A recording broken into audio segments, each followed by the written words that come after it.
All right. Welcome, everyone, to Nerd of the Rings. We have a special late night edition, late night for me anyway. I guess 10 o'clock isn't terribly late, but we've got some West Coasters with us today. We've got Alan Sisto and Shawn Marchese from the Prancing Pony Podcast. You've probably already heard of it, but in case you haven't, the Prancing Pony Podcast was the winner of the 2020 Tolkien Society Award for Best Online Content, and they are currently celebrating their 5th year as a podcast. Welcome, Alan and Shawn. Thank you so much for joining me today. Thank you, Matt. Appreciate being here. Thanks for having us, Matt. It's really great to be here. Yeah, absolutely. Well, I'm a big fan of your all's podcast, and for those who might not be familiar, tell us a little bit about your podcast. You have kind of a unique approach in the way you cover Tolkien's material. It's a very, very methodical, kind of a paragraph by paragraph. As you go through your podcast. We have a treatment, the Prancing Pony Podcast treatment. Where's the echo button? I know, right? Yeah, the full. Yeah, we have pretentiously dubbed it that. It's quite pretentious, yes. Totally.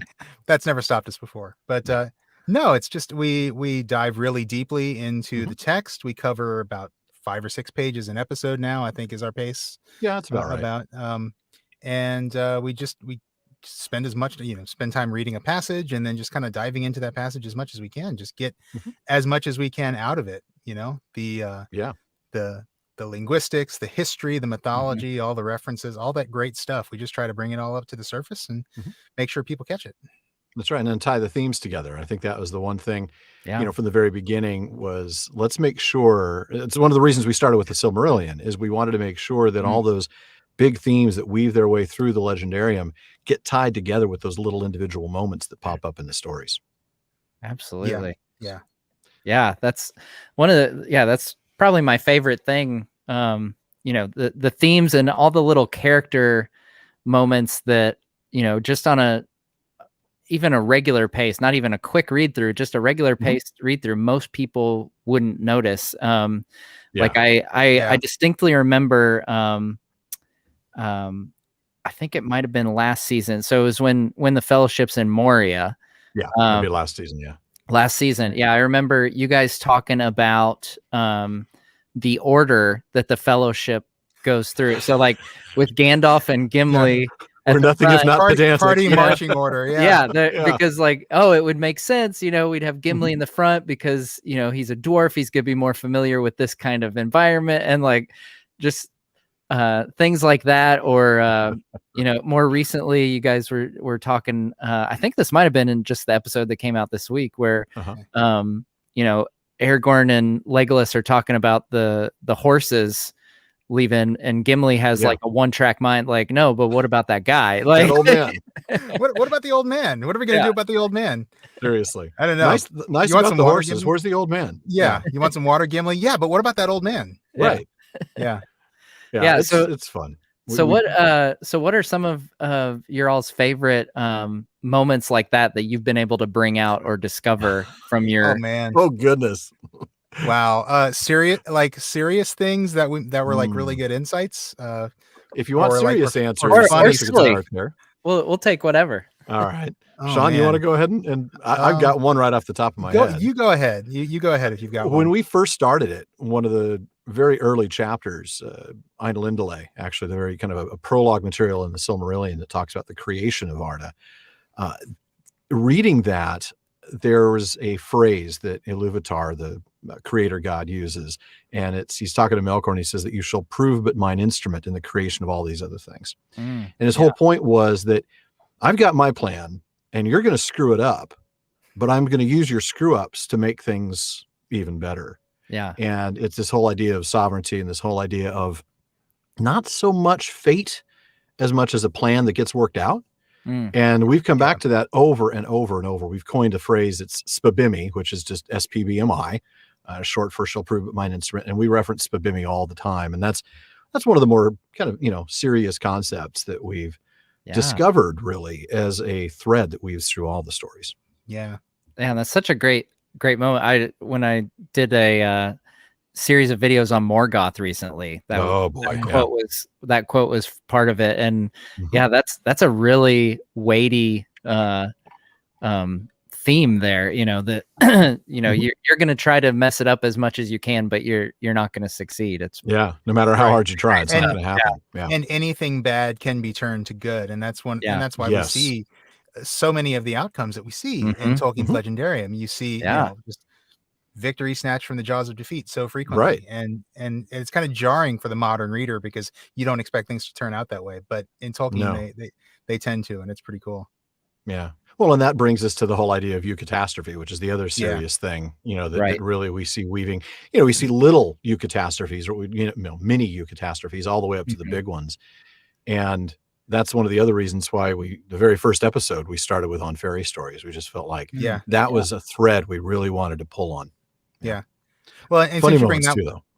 And when you bring that one up, Alan, that reminds me of, we started with on fairy stories. We kind of took maybe not the most obvious approach in starting with one of Tolkien's, one of his more famous essays. But if you look at his writings as a whole, it's not one of one of his more obscure writings. Peter Jackson didn't make a movie of. Right. Exactly. Yeah. But we started with that, and we used that to sort of form the foundation of a lot of our discussions for the first couple of years. Yeah. It wasn't until, was it the start of our third season, Alan, that that's we finally correct. did the When we interviewed Beowulf Verlin essay? Flieger. Yes, Yeah, that's we correct. interviewed the amazing Tolkien scholar Verlin Flieger, and she talked to us about how, on fairy stories is very key, very fundamental to understanding Tolkien's vision. But the other essay is his Beowulf essay, because not only was he a fantasy author, but he's one of the most renowned Beowulf scholars who ever lived. Right. And he did this essay called Beowulf, the Monsters and the Critics. And she said, "Oh, you guys should look at that one too." And we had read it before, but we finally did it on the show at the start of our third season. And as we're doing it, we're thinking, "Oh wow, there's this whole other half of the thematic content, and they're kind of in opposition to each other a little bit." But man, ever since we opened the door to Beowulf, I feel like we're just constantly finding places where either the on fairy story stuff or the Beowulf stuff comes in, and it's just they're everywhere. They really are everywhere. And you really start to see how much Tolkien was influenced by the work that he did as a philologist. And that I think has probably been my biggest overall revelation. It's like, wow, it's just his day job is everywhere. Yeah. Yes, it is. You can't get away from it. Yeah. Wow. What about funny stuff, Alan? I don't know. What's goodness. My some of the favorite funny moments. I mean, the GPS is kind of like, it's up there with, we did OMG Manway, we've got the Vanyar. We've got, goodness, there's so many things. I mean, we went off just for like a few minutes in one episode, just doing different GPS voices. Golem GPS. Gollum GPS. I think we did a Treebeard GPS, and that one is one we keep going back to. We did a highlight show halfway through. Well, I say halfway through. That makes it sound like we have an end point. We do, but it's a long way from now. Halfway to where we are. We did it at 111 because, of course, Bilbo had a party when he was 11-1. So we thought we'd have a party at 11-1. Yeah. And it was a listener-driven special where people nominated their favorite moments from the show. So we had some serious moments like Spabimmy. And then we had a lot of hilarious moments. Shawn talking about how Luthien maintains her youthful appearance for 3,000 years. She's been using the oil of Olway. And my terrible mispronunciations of the mountain that I now call Oyolose. Come on, you can say the key version. Taniquetil? Yes, you got it. Yes. You got it. Of course I've got it. It's been drilled into my head after pronouncing it like a lost Aztec for a long time. Yeah. It was, we've had these moments like that, and the Gollum GPS was actually our top nominated moment. People really just loved that. I think we've only managed to have to say Celeborn's other name once on the show. That's true.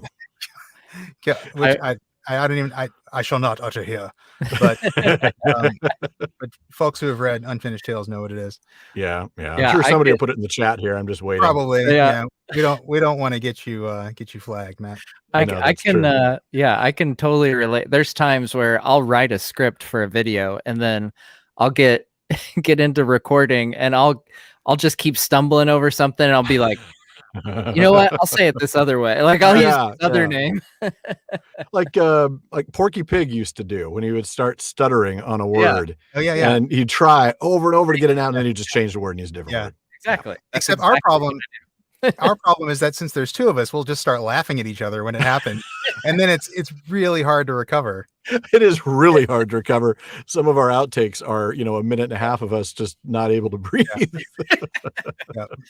Yeah, speaking, I was telling you guys, the people in the chat here didn't get to hear this, but I just recently discovered your outtakes. So if you want to see Alan and Sean's hear Alan and Sean's outtakes, go to the Prancing Pony website, and you can. It was, I only listened to like 4, but I was already rolling just after 4. I had to get on here for the for this chat. We were once called the only.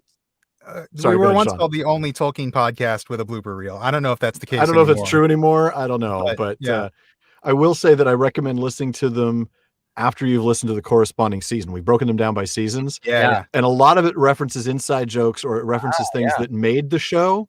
Mm-hmm. So if you haven't listened to that material, the outtakes won't be quite as funny. It's like watching the outtakes at the end of a movie before you've watched it. They're just not as fun. Yeah. Right. So check them out after you've listened to the season. Good stuff, though. Absolutely. So let's dial back the clock here a little bit. So tell me how you each got into Tolkien originally. Oh, wow. Dialing the clock way back. Yeah. Way back. We'll go back to the beginning here. All right, Sean. All right. I guess I'll go first because I was introduced to Tolkien before you were, because I might have been introduced to Tolkien barely after you were born. 18 months old. Yeah. Well, when you were about 2, I was 10. You can go ahead. So I was introduced to Tolkien in, I want to say 1978. I was given a book of The Hobbit, and it was the one based on the Rankin and Bass animated film that had just recently come out. So it's, it's a large format, 12 by 12, and it's got these, full color illustrations from the movie. The movie, yeah. And then I did end up seeing the film. I don't remember much about it other than except I think that's Return of the King, where there's a whip, there's a way. Yeah. What did I remember from the Hobbit movie? Not much, apparently. I do remember Smaug, but mostly I remember the book. And I remember reading the book and thinking I wanted more, but I didn't know anything. This was, normally you get to the end of a book and say, hey, if you like this author, you're going to like these books. There's other books by J.R.R. Tolkien. Well, there wasn't a list of that in this Rankin and Bass edition. And it would be another 3 years, I think, before I discovered Fellowship of the Ring, well, the entirety of the Lord of the Rings for that matter. And then I started reading it like crazy when I was 13 or 14. Didn't tackle a Silmarillion until I was in college. Sean, I think, was a child genius at 7 reading it or something like that. Writing essays on, the meaning of Shall Prove It Mine Instrument in 3rd grade. No, well, not quite. But in Greek, in the original Greek. Well, there was that. So, that's how I first got into Tolkien. Sean? For me, it's funny because I don't ever remember not knowing the name Tolkien or the name The Hobbit. I kind of feel like it was always there. It's not because I grew up with it or anything, but I remember seeing commercials for the Rankin Bass Hobbit cartoon. I don't know, maybe it was playing on TV or something, and I saw a commercial for it. But I didn't watch it, but I kind of knew that it was a thing, Right. And then later on, when I was probably about 7 or 8, I started getting into D&D, and I started reading a lot of fantasy, like kind of D&D flavored fantasy. A lot of books published by TSR and stuff like that. And I just kind of always knew that, there's this other book out there called Lord of the Rings. You need to read it when you're ready. It's like the be all end all of fantasy. And then I just kind of forgot about it. I never really got into it. I never really even tried. When I was 15, I remember, this is a weird route to get to Tolkien, but I was reading a book about Pink Floyd, of all things. And it's just like a biography of Pink Floyd. And there's just a reference to like, they're like one of my favorite bands of all time. Yeah. Still. And the author was just talking about the 1960s in London, and how, how all these hippies were into this book that was written by this Oxford professor 30 years before.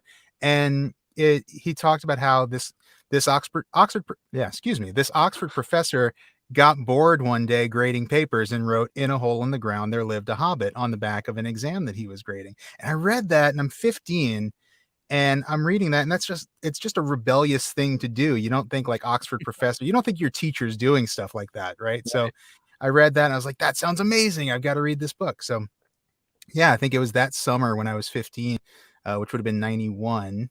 I went out and bought the box set, Ballantine paperback box set of the Hobbit. Sean, when you date yourself, you date me. Stop. You dated Not yourself. allowed. You I dated know, yourself. it's true. I did. That's true. I said 1978 when I was.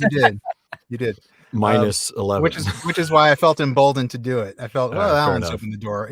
Alan's cracked the door. I'm so old, I forgot I did it. Open. Yeah. But no, I just went out and bought the books, read them in a few weeks that summer, and then I went straight on into the Silmarillion, believe it or not. I'm not going to say I understood it, but Silmarillion, Unfinished Tales. No, I didn't. Yeah. I mean, it read like mythology, and so that was cool to me. But especially the first couple chapters, yeah, for sure. But yeah, that was it. I kind of dove in when I was 15 and just fell in love instantly, and I kind of never came out. Yeah, I get that. I've never come out either. I mean, that's I kept reading Tolkien, every year. Yeah, I did go through a little bit of a spell after the films came out where I stopped reading the books. Probably like 2004 to I don't know, maybe. For maybe about a 5-year spell. Okay. But I got back into the books after starting to play Lord of the Rings online. Nice. And that got me back into the lore. And then obviously the rest is history. Yeah. So. Yeah. I kind of went through that phase too. I mean, for a while, the movies were enough to kind of like, keep my fandom going. And I would watch the movies a couple of times a year. This was the Lord of the Rings movies before the Hobbit movies came out. No. And it was. I shall not speak of those. I would not say such things if I were you. Nice. All right, we've already had our first Princess Bride reference. But yeah, I think it was after my kids were born that I started reading the books again a lot. Yeah. I started reading them aloud to my kids and their babies. And that kind of ended up leading me to where I ended up meeting Alan, which is another story entirely. Yes, it is. Very cool. So I have to ask real quick. So when you read like the Hobbit and stuff to your kids, do you go like full out voices and everything? Like that's the only way to go, right? Yeah, it is the only way to go. Yeah. Making sure we're on the same page here. Yeah. My son was 7 when I first started reading The Hobbit, and he just absolutely fell in love with the trolls. I must have done that troll chapter like 3 times because he kept wanting to go back to it. Yeah. So much fun ones. They're a lot of fun to do. Yeah. Oi, but yeah, I mean, it's just so much fun to do those voices. Yeah. What's up, Burrow? Hobbit? Yeah. Great stuff. So much fun. I've been able to turn my 4-year-old into quite the Smaug fan. Yes. Well, every 4-year-old loves a dragon. Yeah. Right. Yeah. You can't go wrong with a dragon. So you mentioned the film. So what personally, I was first introduced by the films. Yeah. I think that's true of a lot of people these days. Yeah. So I saw Fellowship after it had come out on DVD. Even I didn't even see it in theaters, and then saw Two Towers in theaters, and then immediately went out and bought the books and blew through the books over before Return of the King came out. Good. Yeah. So as guys who have obviously been well immersed in Tolkien, what was it like when the films came out for you guys? Wow. I was blown away the first time I saw Fellowship on the big screen. I had been into these books for, I guess, about 10 years because it was 2001. And I remember going to see it midnight show in LA because I was living in Southern California at the time. I'm in Texas now. I drove down to some theater in LA. I don't even remember which at this point. But wasn't the ArcLight? It wasn't the ArcLight. Oh, I saw Return of the King at the ArcLight. Yeah. It might have been around the Grove or something like that. Oh, okay. But went to a midnight show and took my wife, and we were both blown away. It came to life on the big screen more than I ever imagined it could. I definitely agree with that. Certainly. Yeah. Oh, go ahead. No, I didn't mean to cut you off at all. Sorry. No, it's totally fine. I was just going to say, like, certainly the first time it blew me away, and you watch it more and more, and you start to remember the books, and you start to think, oh yeah, I kind of missed that they didn't include that, or that's when the geek starts to come in, and that's when the nitpicker shows up. Yeah, exactly. Yeah. But man, that first time I was just blown away because I was like, wow, they actually did it. Yeah. I remember thinking the same thing. I was so excited. I remember when the trailer came out. This is 2001, so my internet connection was measured in mega, not even mega, kilobits. Kilobytes. Right. Yeah. Right. And I remember downloading for like 3 hours this little tiny 240 pixel wide QuickTime movie to watch the trailer for Fellowship of the Ring. And I was just totally over the moon. And then it was so much so that when I heard, I don't remember now what movie it was, but when we found out as a Tolkien community what movies were going to have the Fellowship of the Ring trailers preceding it, I went to go see that movie so that I could see the trailer. That's how engrossed I was. I was super excited. And then, of course, I too went to a midnight showing. The OneRing.net had several, line gatherings, line parties. I went to a local one for that one, and just had a great time. And like Shawn said, it's one of those things. The first couple times you see it, it's just awe-inspiring and breathtaking and jaw-dropping and all those adjectives. And then slowly over time, you start to pick apart little things. And it's what we do. It's natural. I mean, but where's Tom Bombadil? Right. Yeah. What about the Barrow White? Everybody wants Barrow White. Sorry, that's Barry White. That's Barry White. Barrow White. I forgot about Barrow White. That's another one of our running gags. We can't get enough of. I think I saw Return of the King like 5 times in the theater, and every time, I mean, I still loved it, especially. Every time I loved it, but then I start, oh man, they didn't give Eowyn the whole speech, or Faramir's not, or get the theatrical edition where you don't even see Faramir and Eowyn get together, and that's one of my subplots, and it's just, there's those little things, but man, first time around, those movies just blew me away, and they still blow me away for what they did. I still absolutely love the still Lord of the Rings do. Movies. Yeah. I showed them to my kids just last year. I decided the movies would be the way I was going to introduce my kids to Lord of the Rings. They've read The Hobbit with me, but they're not ready for Lord of the Rings, the book. I didn't think at their ages, and so we decided to do the movie just because I felt like it's such an easier. It's an easier entry point, and it is, and it's like I want them to hear about it. Sounds like it's something weird, but it's like I want them to hear about it from me rather than their friends at school. Which sounds like it's something that sounds really weird. Doesn't it? The talk, right? It's the talk about the difference between the movies. Well, when a hobbit drinks an ant draft now, that's right. When a man receives a ring and becomes stretched and a little thin, Yep. Oh man. Just say no to rings. That's right, kids. Just say no to Rings of Power. So what in regards to the movie, since we're talking about the movies here, so what would be number 1 on your list of things that wasn't in the movies that you wish they would have included?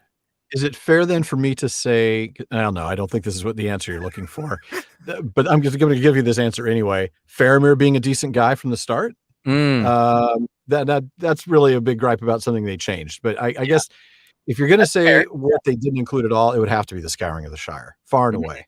Yeah. That's a really solid answer. My first answer is Fog on the Barrow Downs.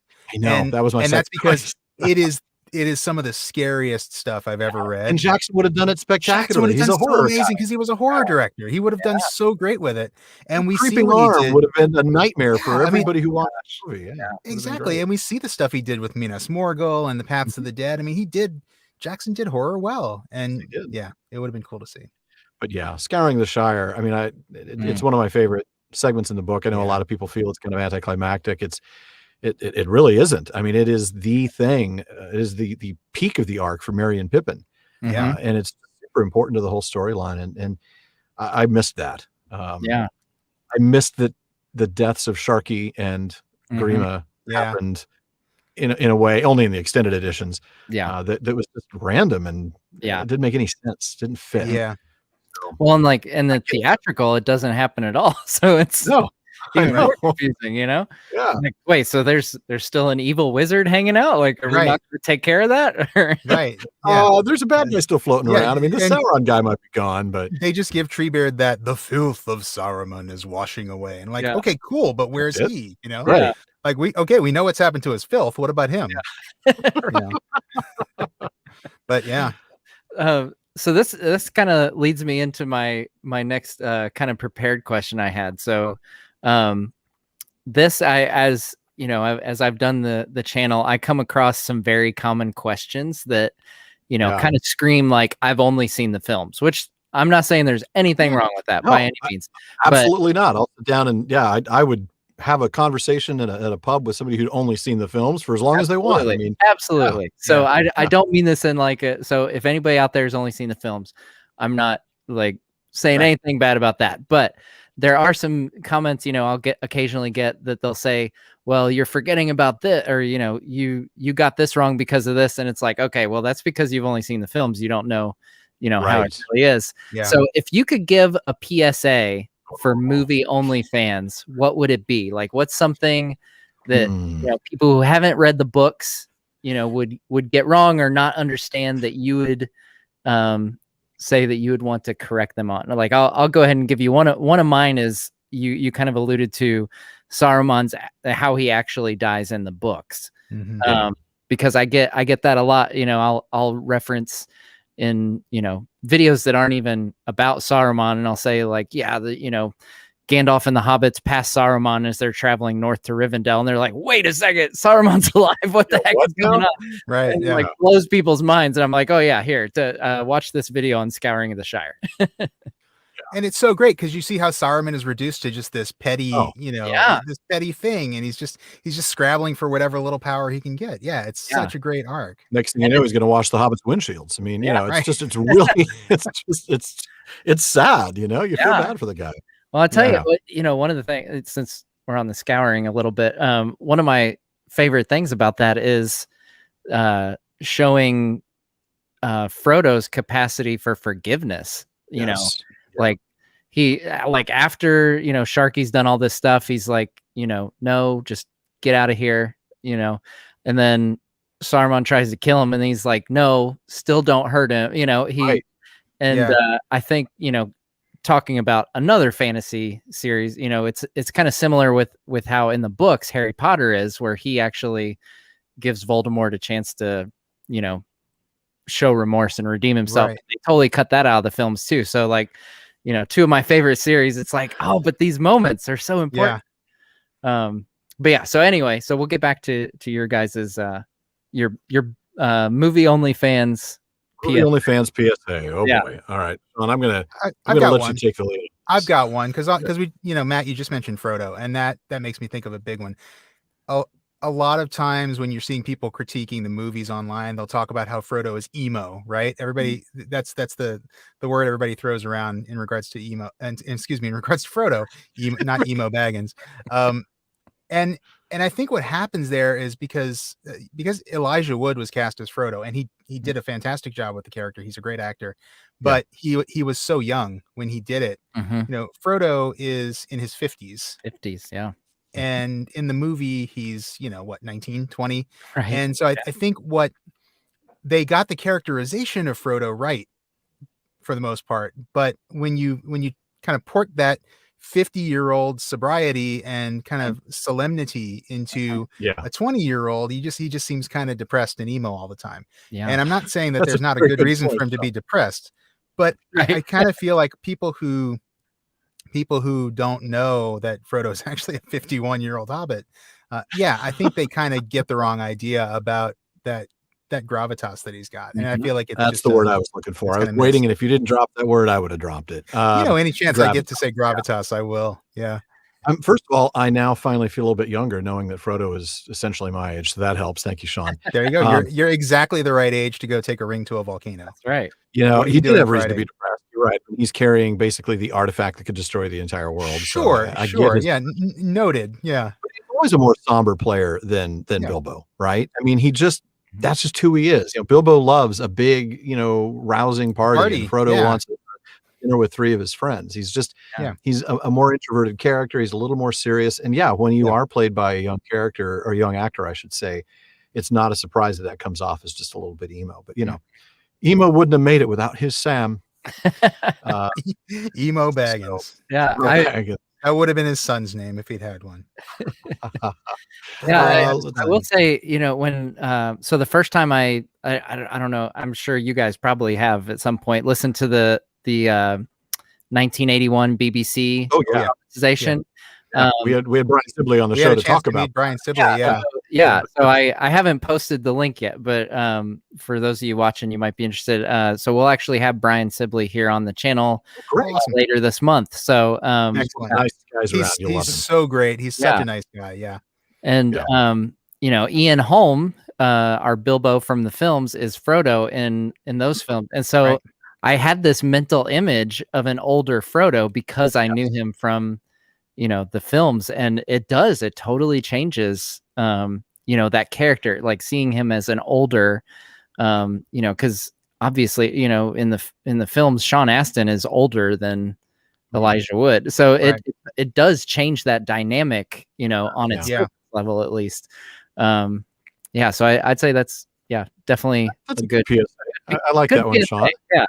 Thank you, sir. What about you? I would almost lean towards the Aragorn thing. I think book Aragorn. Okay, we'll start out by saying film Aragorn comes off, I guess emo is another word that we could use there. He comes off as very filled with doubt, very unsure, the same blood flows through my veins. And, I'm not sure I can do this. And he's very uncertain and hesitant. And again, by the way, no aspersions on Viggo Mortensen, who did a fantastic job. I mean, quite probably one of the best performances in the entire trilogy in my book, other than Ian McKellen's. But he had to do it with the character he was written, you know, and I feel like that's what I'd want to say to somebody is, look, the book Aragorn, he may not be sure of his decisions sometimes. There's no doubt that when he has to figure out, do I follow Frodo and Sam or do I follow Merry and Pippin? He is hesitant. He doubts that decision for a long time after. But he doesn't doubt who he is at all. He always knows who he is and what he has to do, doesn't he? And he will tell you the name of his sword, by golly. Darn right he will. Yeah. We're recording right now the episodes in The King of the Golden Hall when Gandalf, Aragorn, Legolas, and Gimli show up in Edoras and meet Theoden. And we just recorded the episode where they have to lay their weapons down. Yeah. And he's like, I don't want to put down my sword. And I was like, yeah, but the king wants you to. And he goes, I'm not so sure that your king. What king is this exactly? Yeah, I am my king. Right. Yeah. And I mean, he's serious about it. Yeah. You want a king? I got a king for you right here. Look, right here. Here's your king, man. It was a moment in the book that the movies can't reproduce because they wanted to make him a little bit more. And I get it. Again, they wanted that development arc. You listen to the behind the scenes things, you hear them all the time talking about their character arcs. Yeah. And Aragorn starts out very confident in the books and stays that way throughout. Right. That's not much of an arc. So I get it from a movie perspective, but that would be a PSA I would tell folks is, hey, book Aragorn, probably more different than any of the other main characters in terms of film. I think that's a really good one too. Yeah. And it utterly changes sort of the dynamic that he has with the rest of the fellowship and throughout the movie. Yeah. And I guess that's what they were trying to do, but it does really change the character. And so it is something you kind of have to kind of get rid of that notion before you dive into the book. Yeah.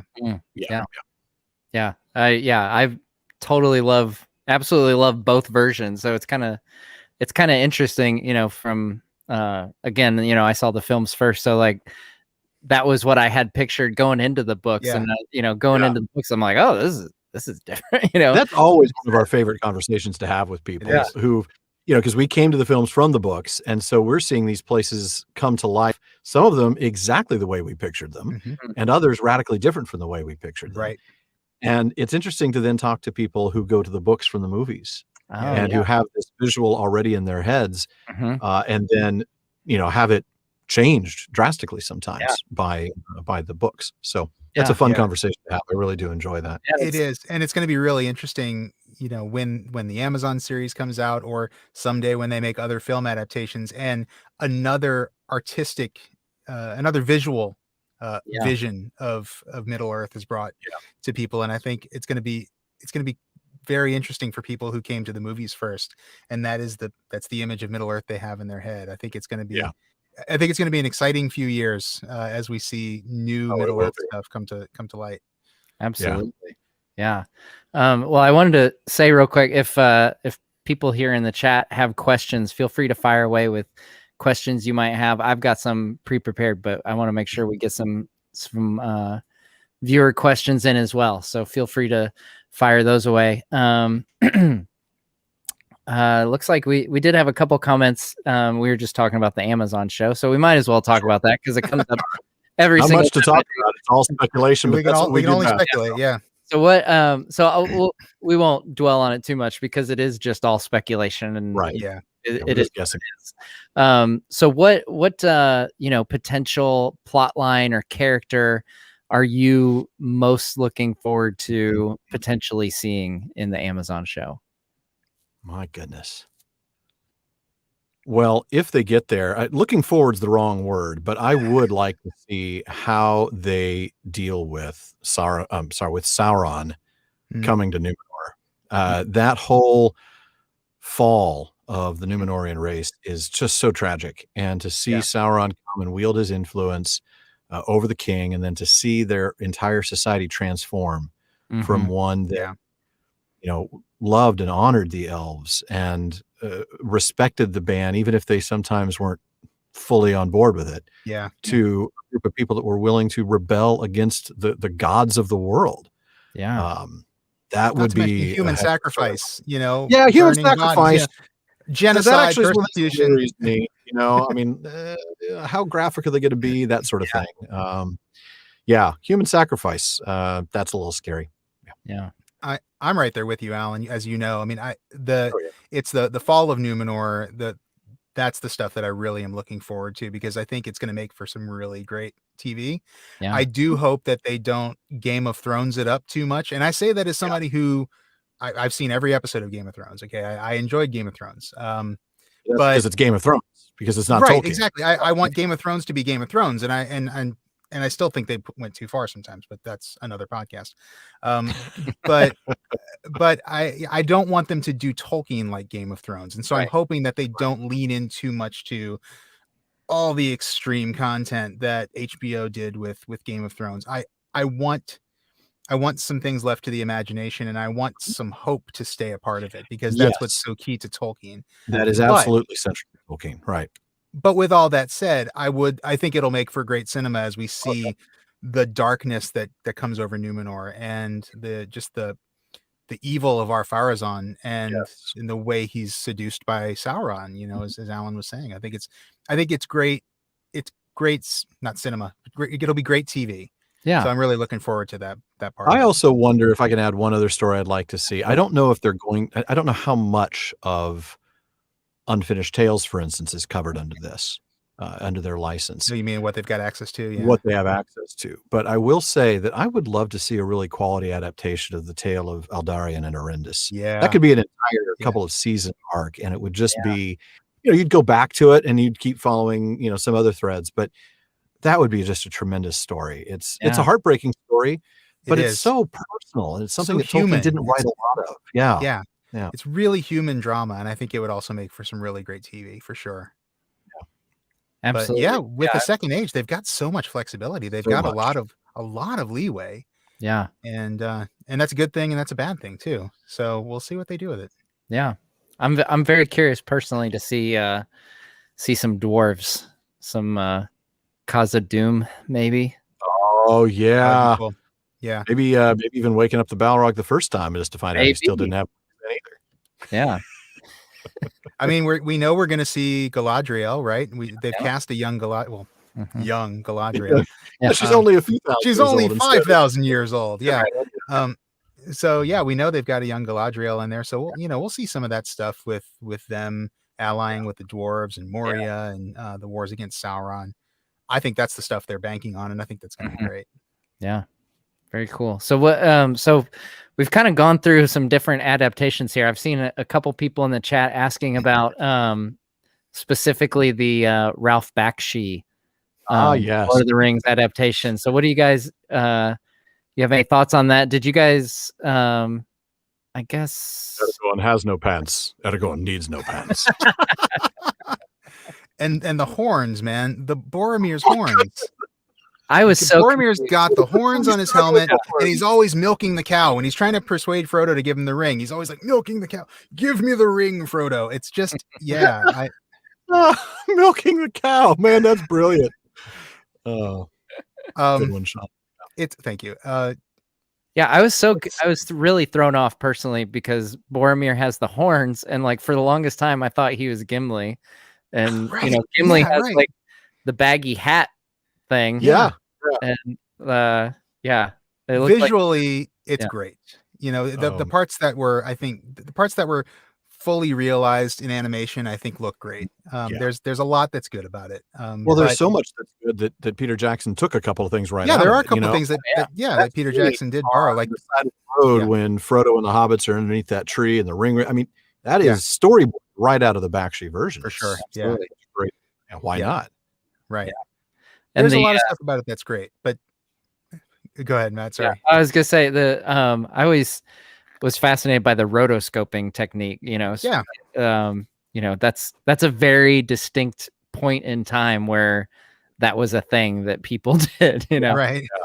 So it definitely it puts you in that. What would that be? 80s maybe time frame?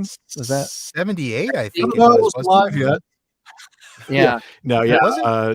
Wasn't it 78, 79? Yeah. Yeah. I remember. Well, Bass was 78. I don't remember about Bakshi, but maybe in the meantime, I do 81. have to say that I have to at least call out one of our chat members here. A Michael Vanderslice asked, "What's our favorite fluid beef extract and why is it Bovril?" That is an inside joke, and I'm now going to have to ban him from Discord for a period of time as a result, so that he knows. It's also Alan's least favorite fluid beef concentrate. I actually don't know if I would hate it or not, but we've kind of made this ongoing joke about it, and I kind of presume because, frankly, the product was once named Johnson's Fluid Beef Extract, so it doesn't sound appealing. Yeah, anyway. But they changed it. They changed it to Bovril. That sounds slightly better. Slightly, yeah. At least then, it sounds like it might be something. That's probably some foreign delicacy or something. Right. But we only got to that, by the way. I should probably explain for the benefit of your viewers why in the world we're mentioning Bovril. Shawn had a word nerdery segment tying Bovril to Mithril.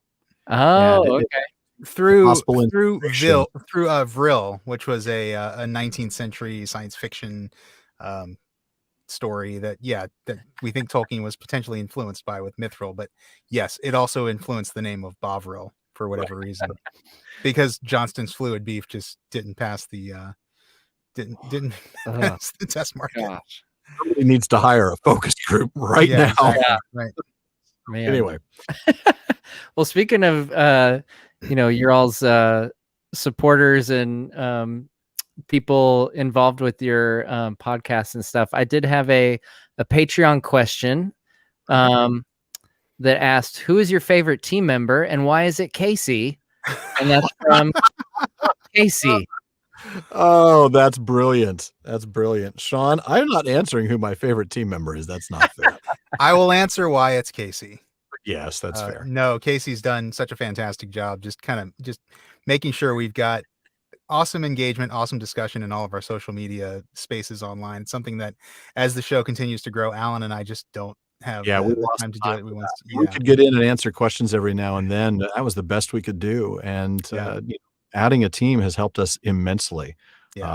Casey's done a great job getting us out there on social media and being there, not just on Facebook where I'm comfortable, but on Twitter where Shawn was king, and on Reddit where neither of us typically have time to engage in those longer discussions. Yeah.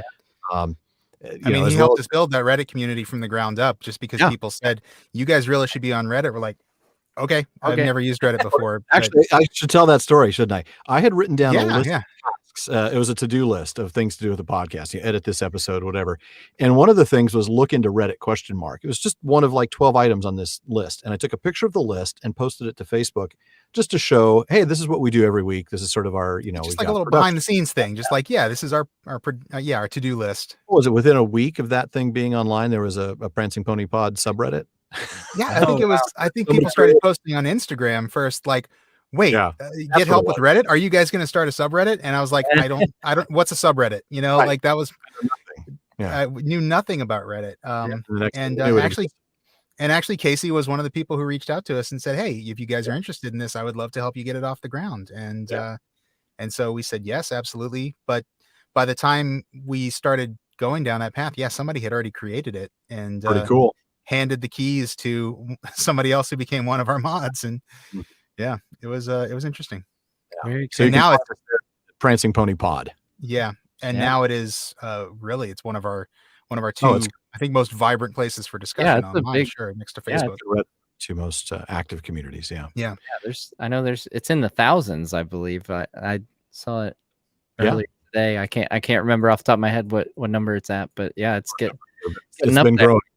It jumped up really quick. Yeah. So I see some questions in the chat. So it's r/Prancing Pony Pod for anybody who's interested. Yeah. But yeah, the rest of our teammates, I mean, it just depends on what week you ask us. I mean, Yeah. if you'd asked me this on Saturday, I would have had to tell you Phil, our web guy, because he'd been working nonstop to get our registration open for our moot. We're having an online moot coming up. Yeah. But then if you'd asked me a couple days before, it would have had to been Katie, because she's our event coordinator and has been working nonstop. She's been working really hard to help us make sure that moot happens. Yeah. Yeah. And then there's time for answering questions in an episode, and it has to be our Barliman, Becca Davis. So yeah. So every time I don't an episode, Jordan. So you mentioned the moot. I definitely wanted to make sure we covered that. That's coming up in May. Am I correct on that? Yes. So tell us about the moot. Oh goodness, Shawn, fire away. I've been talking too much.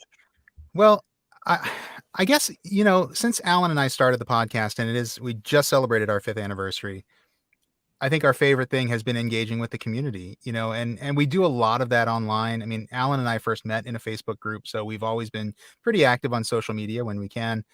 But it's been the chances we've gotten to meet people at moots that have been the most exciting to us. And so for those who haven't been to one, basically most of the groups out there throwing Tolkien conferences are calling them moots, whether it's Oxen Moot in the UK, thrown by the Tolkien Society, or Myth Moot, hosted by Signum University, which is here in the States.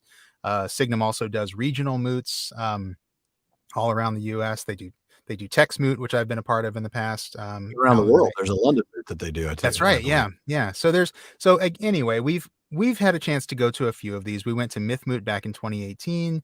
We did the Tolkien 2019 convention last year. Year and a half. It was 2019. It wasn't last. That's year. right. Yes. It's 2021 now, isn't it? It's in the name, it still feels a lot like 2020. But yeah, Tolkien 2019. We had a chance to keynote one of the Tex Moots. And so I think that's been sort of our favorite thing, has been interacting with people at the moots. And so I don't know, it's probably maybe after the first or second one, we said to each other, man, we need to do one of these things one day. We tied it to a really high Patreon goal. Like, we'll never get there, or we won't get there for a couple of years. Yeah, we're almost there. We're almost there, and we'll be there by the time in-person moot. So yeah, and I think it was seeing how many of these groups were pivoting their in-person moots to online as a result of the pandemic that made us realize, what, we actually could do this. I mean, I think doing an in-person moot, because we are a few thousand miles apart, or I don't know how far, but he's in California, I'm in Texas. And so we're kind of far from each other. And so there's a lot of, I think, technical challenges to doing an in-person moot. We still will do it someday. Oh yeah, soon. we will.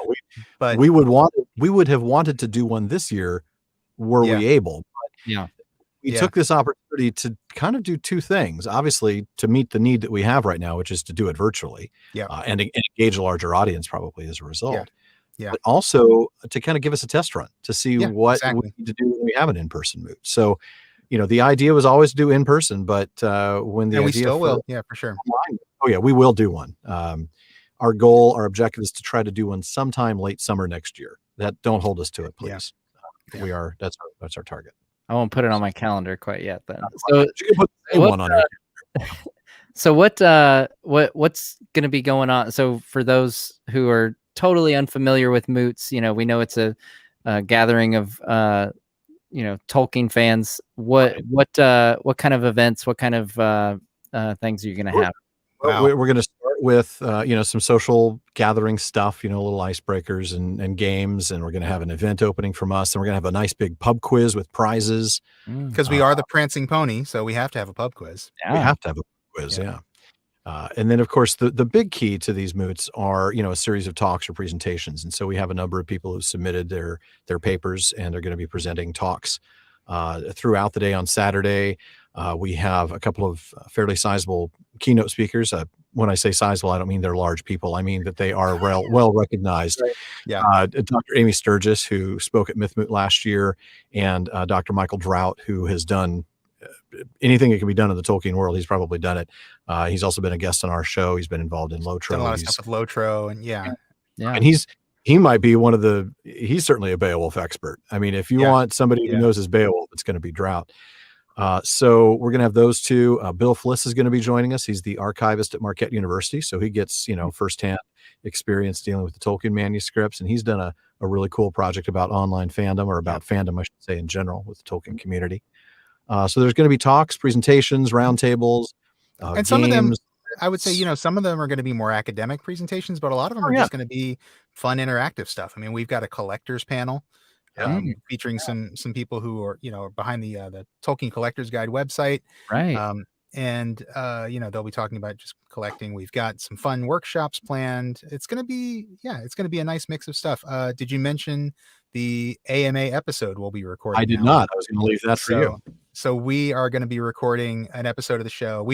We've actually recorded episodes of our show at Moots before in person. 3 different events, 3 different events. And we said, well, we have to do it at our own. Absolutely. So yeah, we're going to do just a kind of an AMA with, literally just that. Ask us anything, and that'll be a show. So very cool. And so what's it does for the people in the chat here that want to go ahead and get registered for your moot, what's the website that they should go to? Go to the prancingponypodcast.com, and you'll see a link there to our registration page, actually to our event page, where you can look at the schedule, read about the keynote speakers, and of course do registration. And I got to say, we've worked right up at the top. PPP exactly. Moot. Yeah. We've worked really hard to make it affordable. It's only $25 right now for essentially 3 days, 2.5 days of content. Yeah. Which is really good. If you had any experience with these kind of things, like that's a really, really good price.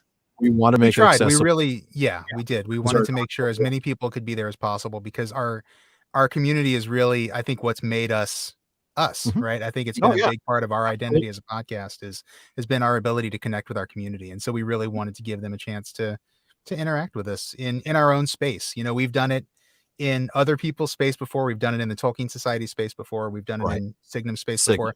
They've all been wonderful hosts to us, super welcoming. But yeah, we wanted to have a chance to do it in our own space and make it possible for as many people to come as they could.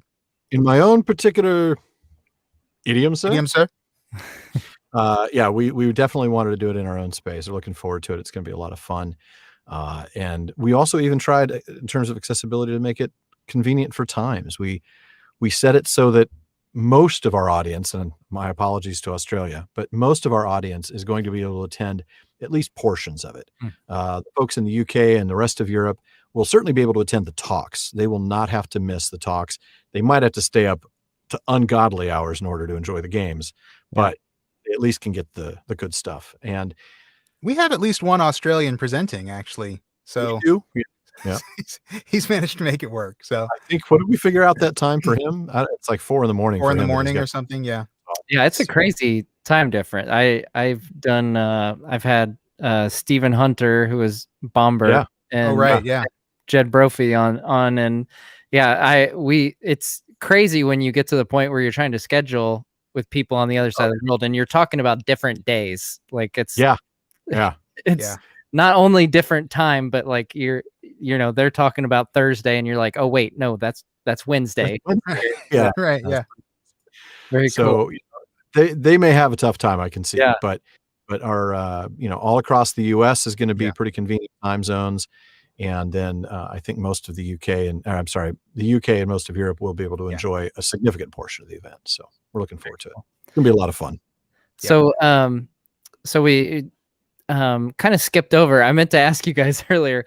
So how did you start the Prancing Pony podcast? I probably should have.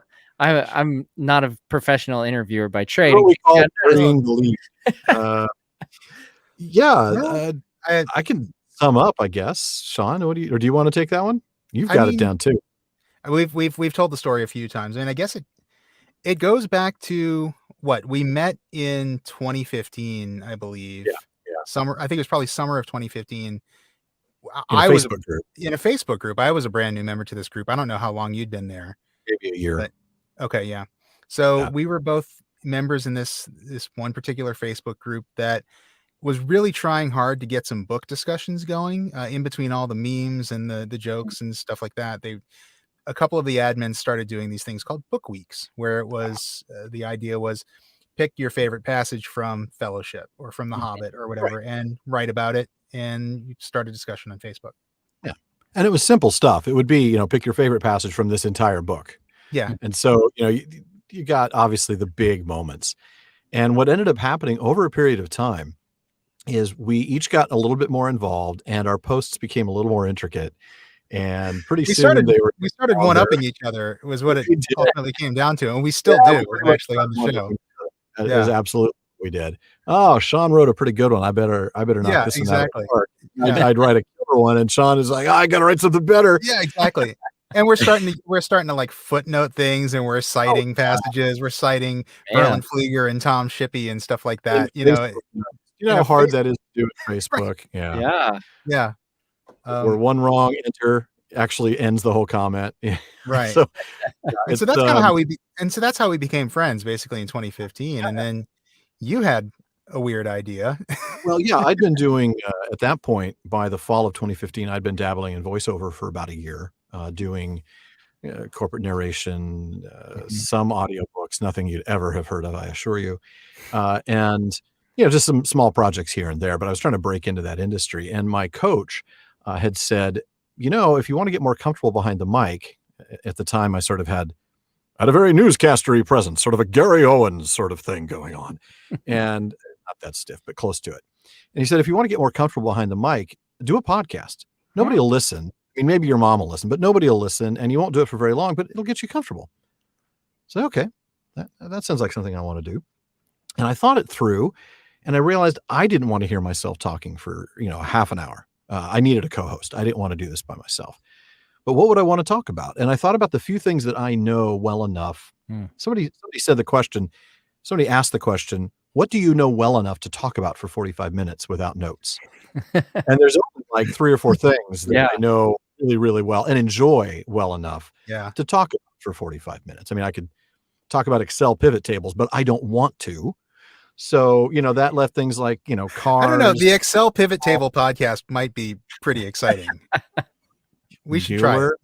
Bueller, anyone? So, that left cars, football, video games, and Tolkien. And of course, I immediately thought Tolkien. Yeah. At the time, I was listening to Corey Olson's Tolkien Professor podcast, but the very early stuff when he was still teaching at Washington University. Oh, wow. In actual class. And I thought, well, I love this guy's show, but I don't want to do anything like that because I don't want to sound like I'm trying to echo the guy. I want to be my own show. And that meant, even more so, I need a co-host. So Shawn made the mistake, if you want to call it that, if such mistakes there be, of saying something about podcasts and how he thought one of these days it would be fun to do one. Yeah. I'd been into podcasts. I mean, I was listening to a lot of history podcasts. I still listen to a lot of history podcasts, like Mike Duncan's History of Rome and stuff like that. I've been really into that stuff for years. And I always kind of thought maybe this would be something I'd like to do someday. But again, like Alan, I thought, what do I know well enough to do a podcast on? And, maybe like word origins or something like that, which I still do on our podcast. But, but I mean, I thought, what could I do? And so I think I made an offhand comment once in that Facebook group, and Alan just kind of grabbed that and ran with it. Oh, that was what I needed right there, because that was literally the week where I was thinking, I think I want to do it on Tolkien, and I think I want to co-host. And then Shawn says that. I'm like, all right. Lights came on, angels were singing in heaven, and it was just the perfect moment. So I reached out to Shawn. I said, so I'm wondering, I'm interested in doing a podcast. Here's why. And I think it'd be the kind of thing we'd probably do like maybe once or twice a month. And it'd probably be like an hour, maybe a few minutes of prep. We wouldn't do any editing. We just put it out there. Nobody's going to listen. Yeah. The once a month thing was how I sold it to my wife. And it's like, all right, cool. That doesn't sound so bad. Yeah. And I mean, it was really just that every 3 or 4 weeks. But I think, quickly, it was our first meeting we had, and we said, how are we going to do this thing? And we decided that we really wanted to take that book week kind of approach, of like reading a passage, talking about it really deeply, getting in the footnotes, getting in all the references to the language and the mythology and all that stuff that we like to do. And that's what became kind of our mark, right? That's what became the Prancing Pony Podcast treatment.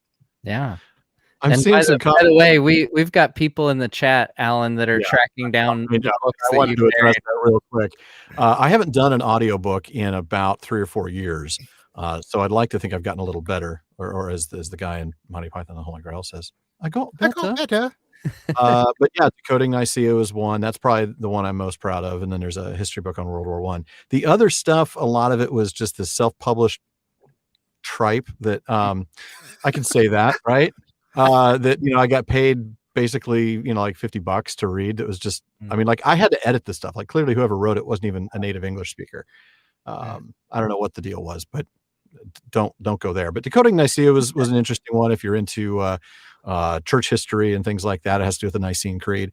And then the World War I is just a short little documentary where I had to learn how to pronounce a lot of French and Belgian place names.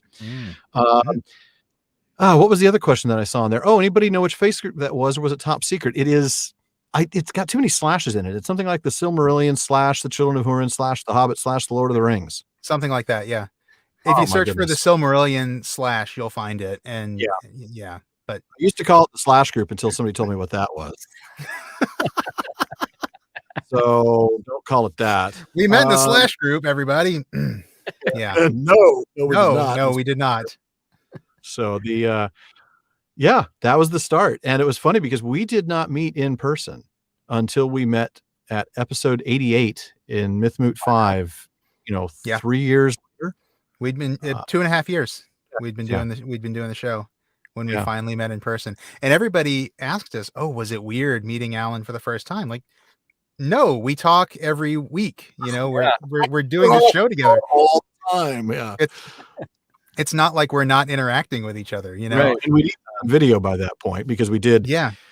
They're gone now for other reasons, but we did do a couple of video episodes when we did our movie discussions. Then we quickly learned A, faces for radio, and B, these booths get hot in August. They do. Tell how far into the episode we were by whether my shirt was still gray or whether it was dark gray. Dark gray. Yeah. I remember having a handkerchief in my pocket and just like mopping my brow feverishly, and 100 degrees outside, and this booth was not any cooler. Yeah. And so we were talking before we went live here about your Patreon kind of forced you guys into doing the weekly. Shawn was just saying how he sold his wife on this whole thing by only having to do it once a month, but it didn't take long before you guys were doing it every week. I think it was after the first episode. I think we even say at the end of the first episode, "All right, folks, we'll be back in a month." But we didn't get through all the material we wanted to get through in the first episode. Surprise, right? Anybody who's listened to us now knows that that's not a surprise at all. But yeah, we didn't get through everything. So we said, okay, let's go ahead and do episode 2 in a couple of weeks just to finish it off. Yeah. And they were like, okay, well, I guess we're doing this every 2 weeks now because we were surprised that there were. I think even the first episode, there were a few dozen people who were listening and were like, "Oh man, I don't want to wait a month for this." Yeah. And that week, I was absolutely floored. Yeah. That 200 people would want to listen, or that 20 people would want to listen 10 times. I was just, utterly surprised. And it's actually just one guy with a lot of time, 200 times. Setting their podcast player on 2x. So we're not going to. Yeah. But we quickly moved to a regular 2-week schedule. And I think it took us that first season to really find our legs. It took about a dozen episodes to find our chemistry. I think we were afraid to be too silly in the first few episodes. We were really trying to be serious, and I think that's just because we didn't really know how much we could get away with in terms of jokes, and then know each other style quite yet. There was that too. And then the more we got to know each other, the more we realized, wait, we've actually got really compatible senses of humor, and we like to make the same references. I mean, I think it was that first Rush reference that you dropped, where you dropped the reference to Rush's Free Will. And you were like, you're kind of like hesitantly about to get it in there. I'm like, if you choose not to decide, you still have made a choice. Boom. And we were on it. From that point on, I was like, all right, yeah, we can do this. And that too has become part of our style, part of our shtick. Yeah. Shtick, if you will. Yeah. We've, and certainly that's been our approach. I mean, humor, we've always got to find the humor in it. And absolutely. That's what makes us enjoyable. We love doing that. Yeah. Absolutely. Yeah. That's one of my favorite aspects of the show as well, is the humor as well as the deep dives. I it's a combination that speaks right up my alley. So I really appreciate that balance. Thank you. So you mentioned you started with On Fairy Stories. You guys, I believe you've done The Hobbit. You're currently in Lord of the Rings. Is that correct? We did Correct. the Silmarillion also. That was our Oh, first you season. did already do the Silmarillion. Yeah. That's right. We actually decided to go chronologically. So we started with the foundational materials On Fairy Stories and Mythopoeia. And man, do I wish we'd done Beowulf then, but that's okay. I know. And then we did the Silmarillion. That was all of season 1. And then season 2, we moved on to The Hobbit, and then now we're in the Lord of the Rings. And that was always the plan. We just never thought we'd actually get there. Right. Not early on. I didn't think we'd ever find ourselves doing this 5 years later. But it's also a pace thing. I think that first year we didn't know what sort of pace we should take, and we took probably too quick a pace. I think we were covering the Silmarillion faster than we ought to have. We were trying to cover whole chapters in a single episode, a single like hour and a half to maybe 2-hour episode. There were a couple of them that went. I mean, as we went on, we did discover that there was and we discovered like by the time we got to Baron and Luthien, I think we realized we really need 3 episodes to do this one. I think we did 3 episodes on Turin Turambar. Maybe 2 of them on Tuor and Gondolin. That's correct. That was the epic night where we recorded 2 back-to-back episodes. Each one was like a 2.5-hour episode. One was 2.5 hours. Yeah, it was like 5 hours recording. Yeah, we were in the booth for almost 6 hours. Which I'm seeing in the chat that you did a 24-hour stream once, Matt. So you're probably just laughing at us, but still, it was a lot for us. 24-hour stream? Oh my goodness! I wasn't talking the whole time, so that was okay. For those who aren't familiar. So it was probably a few weeks ago now, but I did a 24-hour charity stream and set a Guinness World Record for longest marathon of playing Lego Lord of the Rings.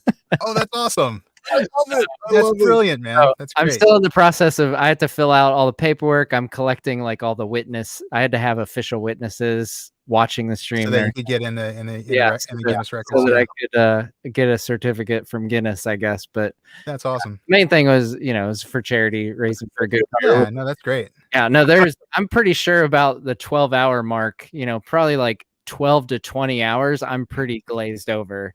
And, there's people that watched for like 20 hours. There's some people active in there. So they're there with me. That's awesome. So you've got Lord of the Rings right now, presumably for a couple more seasons ish. So we're doing 1 book per season, and when we say 1 book, we're talking book 1, 2, 3, 4, 5, 6. So Fellowship of the Ring is books 1 and 2. We're now in book 3, which is the first half of 2 Towers. Yeah. Right. So this season will take us through the summer of 2021, and then we have 3 more books in the Lord of the Rings. So that'll take us through the summer of 2024. And then our plan at that point is to do some sort of, I'm not sure how we're going to structure it, but the idea is to take the rest of the Legendarium stuff. So we'll take things from Finished Tales. We might take some things from the history of Middle Earth that we want to dive into, like the author of Finrod and Andreth. That one. It might be worth doing the Statute of Finwë and Muriel again. We touched on that in season 1. That might be another story we'd want to talk about. Some of the things that we think we can pull out and would stand alone, I think. I mean, there's no way that we could do all 12 volumes of History of Middle Earth the way we've done the finished works. It wouldn't work. And frankly, we've mined that a lot. We really have. That's the whole point. Yeah, that's been the whole point, is kind of go through this section of Lord of the Rings and what were the early drafts, and some of the very best bits of the history of Middle Earth have made it onto the show. Right, because absolutely. That's what we do. Right. So we're not going to do that, but I think we'd have 1 more season of Legendarium miscellaneous, if you will. Then I know I want to do a season of non-Legendarium works. I want us to do a season that includes Smith of Wootton Major and Leaf by Niggle, Farmer Giles of Ham, and all these other things, even Rover Random if we need to. I mean, whatever. I want to cover the rest of that stuff. Then I don't know. We've talked about the idea of revisiting the Silmarillion at a proper pace. Taking 5 to 6 pages, if that, taking maybe probably 4 pages per episode to really dig in. To do a better job of it than we did in first season. Not that we did a terrible job, but just to do it at our new style, to do it the way we do things now. I think that's it. It's not that we didn't do it right the first time around, but I just think I think we will find so much that we just didn't uncover the first time around. Yeah. Partly because we were kind of new podcasters, partly because we were still finding our chemistry, and partly just because we hadn't done the close look at the rest of the Legendarium that we're doing now. And I think when we go back to the Silmarillion, having done years of deep dive into the Lord of the Rings, especially, and some of the other stuff from History of Middle Earth, I think we'll find a lot more in the Silmarillion that we didn't quite get to. And I think it's going to be. It'll kind of put a bow on the whole thing. It right? will. Yeah. Full circle and go back to the beginning, because as we so often say, the beginning is a very good place to start. Yeah. Right. And, to wrap it up that way just seems right. So that's kind of the plan at this point, which would put us 3, 4, 5, probably, and with Silmarillion, it would probably be 2 full seasons to get through that at that pace. So we're looking at 6 to 7 more years, I think. Yeah. Safe to say. So after 5, I mean, it's hard to think the show's going to be around 10 to 12 total years. It's hard to think of, but I mean, we've gotten through 5 already, and it's been like nothing. I mean, so I know it has gone by quick, hasn't it? Yeah. Who knows what'll happen after that? I know we have people asking that question all the time. We just don't know. Yeah. We've talked about everything from, I'll do a Dune podcast with Shawn if he'll do a Foundation podcast with me. Maybe we keep the Prancing Pony podcast. We just do a half dozen episodes a year on little topics or, lore dumps, and just, keep the community alive, because we love our community. I mean, we've talked about this.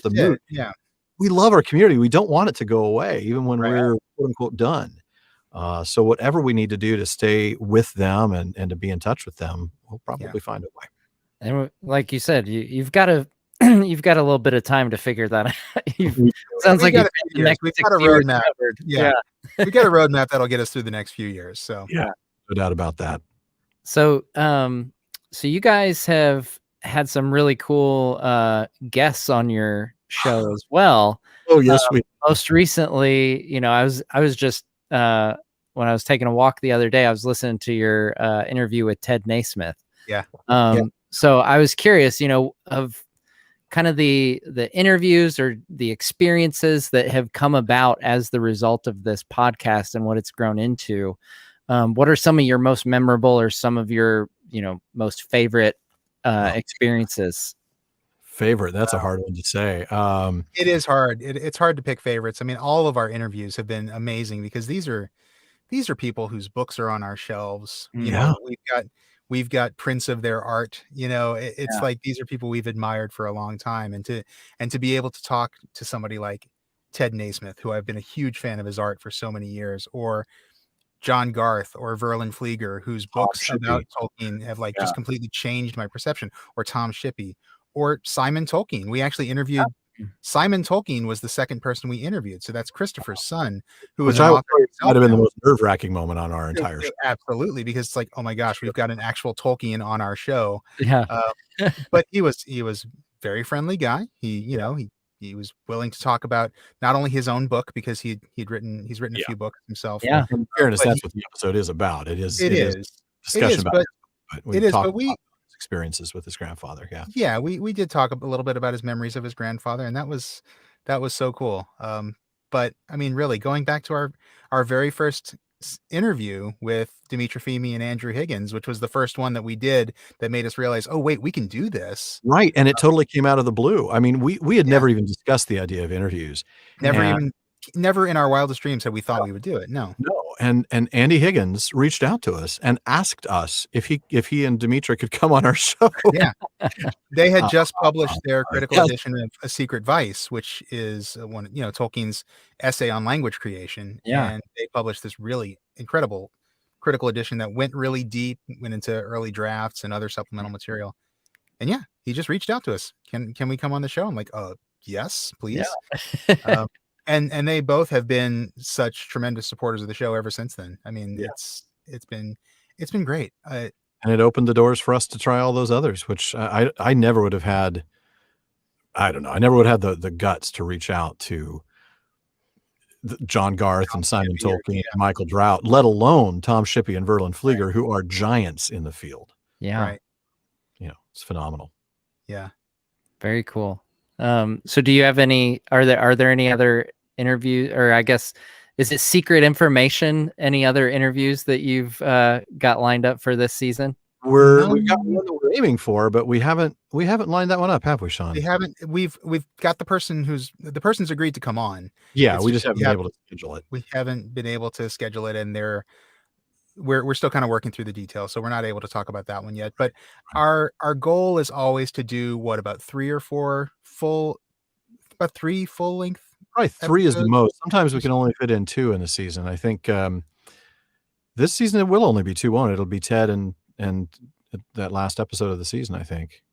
Did we have?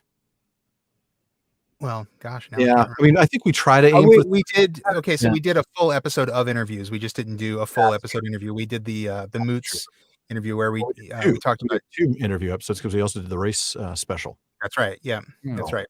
But we talked to Corey Olson, Sean Gunner from the Tolkien Society, and some other folks who'd been involved with some of the big moots, the big online moots. So that was an interview episode, just not a full-length interview. But yeah, I guess you're right. I think we've got 2 full-length interviews, and that's usually our goal. 2 to 3 full-length. Either start or end the season that way. It's always a good way to kind of bring things in.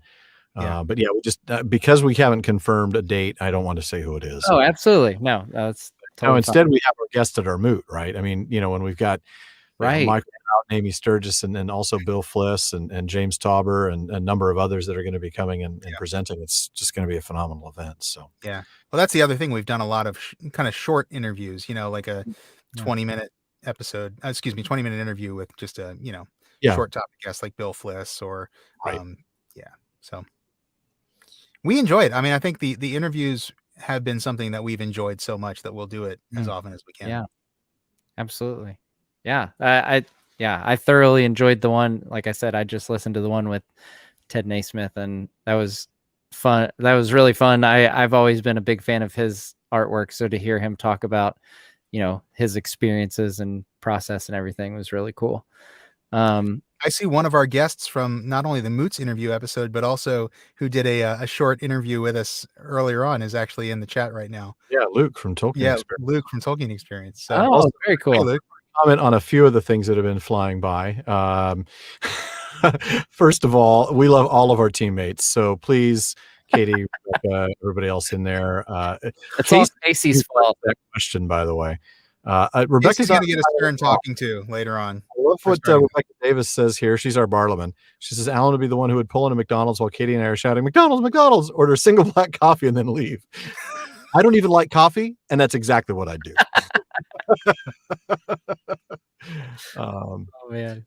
And sorry, by the way, if I passed judgment, who was that earlier? Post left Luddite. If I'd passed judgment on marijuana smokers, I apologize. All I was trying to do was point out that what Gandalf was smoking was pipe weed, was Nicotiana, and not marijuana. I don't care what you do in your spare time. So. Let's see. I'm sure there were some other comments that I've completely forgotten. Oh, so here's a good geographical, as viewers of the show will no doubt understand. I'm a big fan of the geography of Middle Earth. I love maps. Yeah. David Wright asks, "What's the difference between Eriador and Arnor? They seem to indicate the same spot on the map." Fair. Eriador is the region of the continent of Middle Earth. Arnor is the northern kingdom. Gondor is the southern kingdom. Both of them are in Eriador. Wait, is Gondor in Eriador? No, Gondor's not really Eriador. Sorry. No. Did I say that? I did, didn't I? And this is when I think, wouldn't it be nice to have an edit button? This is a live stream.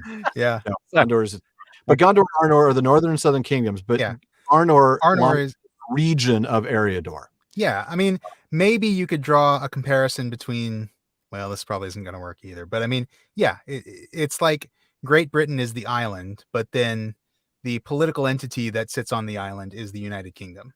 Yeah. Maybe one way to see it. And I know that's not a perfect comparison, but no, because I don't think the borders of Arnor are identical to the borders of Eriador.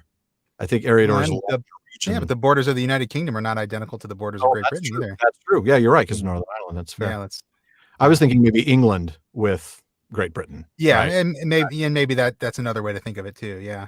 Yeah. But yeah, Arnor is the political entity, and Eriador is the Just as I asked for an edit button, Jordan shows up, by the way. He's our esteemed editor who's probably just had to pull his hair out editing a couple of really crazy episodes. So and did we lose you for a second, Matt? I saw you kind of disappear. I know. Oh yeah, I accidentally. Show. Yeah, my mouse is on the fritz a little bit, and I got backed out of my own live stream. It's crazy. For about 10 seconds, I was thinking, well, Alan, I guess we're taking this one. Yep, taking this one home ourselves. Taking it home. Oh man. So now I've lost my place in the chat and everything. This is the fun part about live. You guys mentioned that, you're not used to the live thing, and here I'm the one botching everything up. All right, so I wanted to make sure we had some time for you guys. Always do like rapid fire questions, and we don't have to take this. We don't have to take this rapid, but I wanted to like turn some of your common questions to people and get your guys' answers to the questions that you guys ask people. Or at least similar to the ones you ask. So favorite character in Middle-earth? In Middle-earth or in Lord of the Rings? I would say all of Middle-earth. Or actually, here's what I'll do. I'll give you We're one. Already looking for nuance here, Matt. I'll give you the crosstalk thing. If you don't say Sean, who's your favorite character? Okay, so we'll start with Sean. I'll give you each a character from the first age, the second age, and the third age. Ooh. One from each age. All right. But he's put you on the spot first, Sean. Okay. Eärendil for the first age. That's my answer for the Legendarium as a whole. Definitely Eärendil, as anybody who's listened to more than 2 episodes of the show could tell you. Second age, that is a tough one. Probably Celebrimbor. And it's a hard one because there's not as much stuff from it. There's not. I mean, and you've got like some of the Númenórean kings. But yeah, I think Celebrimbor, just because it's a really interesting story and a very sad story that ends with him turning into a battle standard.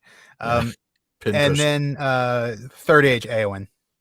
I'm not surprised. First age, I'm going to say Finrod Felagund. Second age, that is a tricky one. Tar Palantir. He was the king that tried to turn it around. I love that about him. Yeah. Like we're going to get back to doing things the right way, and it didn't hold. That's a good one. And then third age, oh man, that's so hard. That is so hard. There's so many good characters. I always come back to my favorite is Faramir. Yeah. Yeah. I just love that character. Which that makes sense why, earlier you had mentioned your thing that you didn't like that was changed for the films being the Faramir. Yeah. That was actually one, how we talked about how during watching the movies we didn't call out any of the mistakes. It took like only the third or fourth time you started to kind of catch these things. With Faramir thing, caught that right away. What? I'm gonna back to Gondor? What? No way! You're kidding me.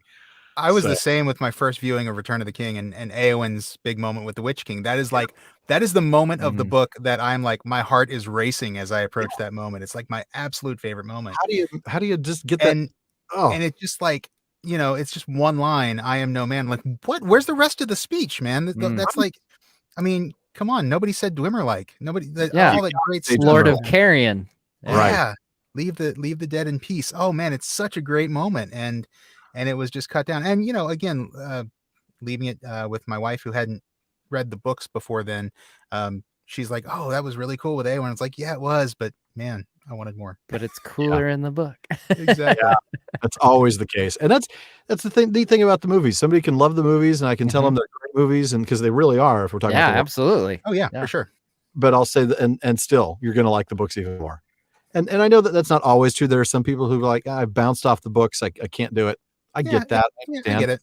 But for most people, I think they really have found that they enjoy the books even more, and they enrich their experience in the movies. Absolutely. Because now you have more backstory. You have all those textual ruins, as Michael Drow would call them. Yeah. And just the descriptions. I mean, the music of the language of the narrative that Tolkien uses is just, I first realized that reading them aloud for the first time. These books are fantastic read aloud. If folks have not done that before.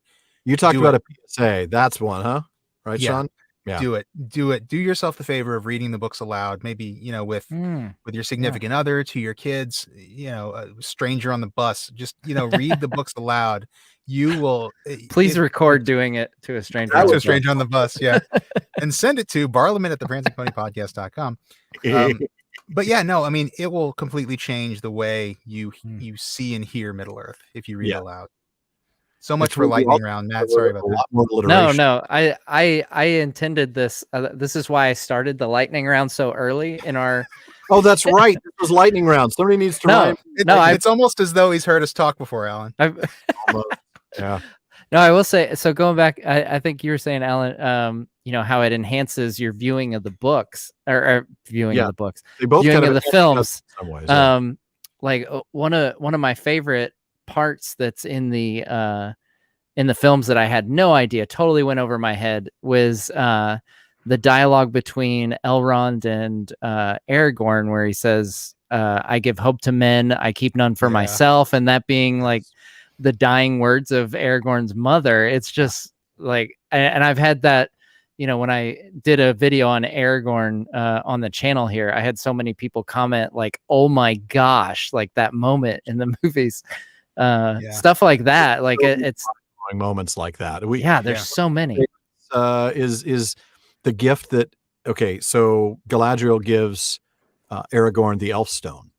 Well, when you read about the history of that stone in Unfinished Tale, and then when you read in the history of Middle Earth, the fact that the mother of the bride would give the groom a gift, but of course Arwen's mother is no longer on Middle Earth. She's, after being poisoned by the orcs, she goes off to Valinor, and Galadriel's acting in her stead, giving Aragorn this gift. It ties it all together, and all of a sudden that gift takes on so much more significance. Absolutely. And then the prophecy too. I mean, you've got all these layers upon layers, and I think that's the thing about Tolkien is he's not only a fantastic writer with a command of the English language that nobody has in terms of alliteration and musicality and all of the things that there's not a single word misplaced, it seems. But he's the ultimate world builder in creating these things that these strings that come together in unknown and unexpected ways.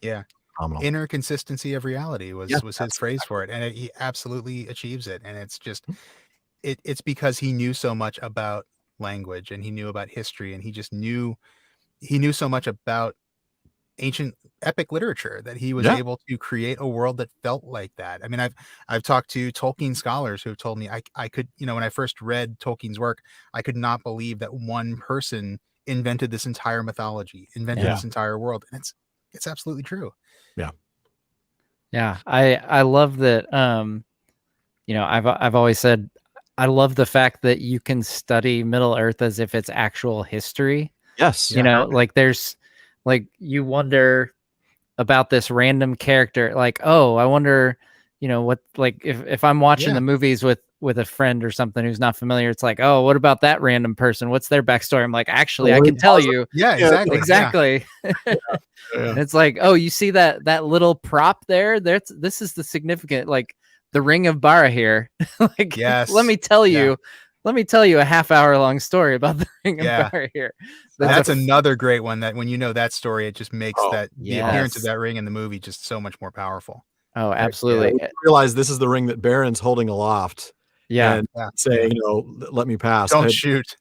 Well, and then, you realize like that belonged to Galadriel's brother originally. Like oh man, I love it. Yeah. So many layers. That's why the first season, that's why the Silmarillion was so important. That's why we needed to start. That's why we started there. Yeah. Even though it's not the easiest nut to crack. And we knew that it would mean that some people might not connect with us until we got to the Hobbit.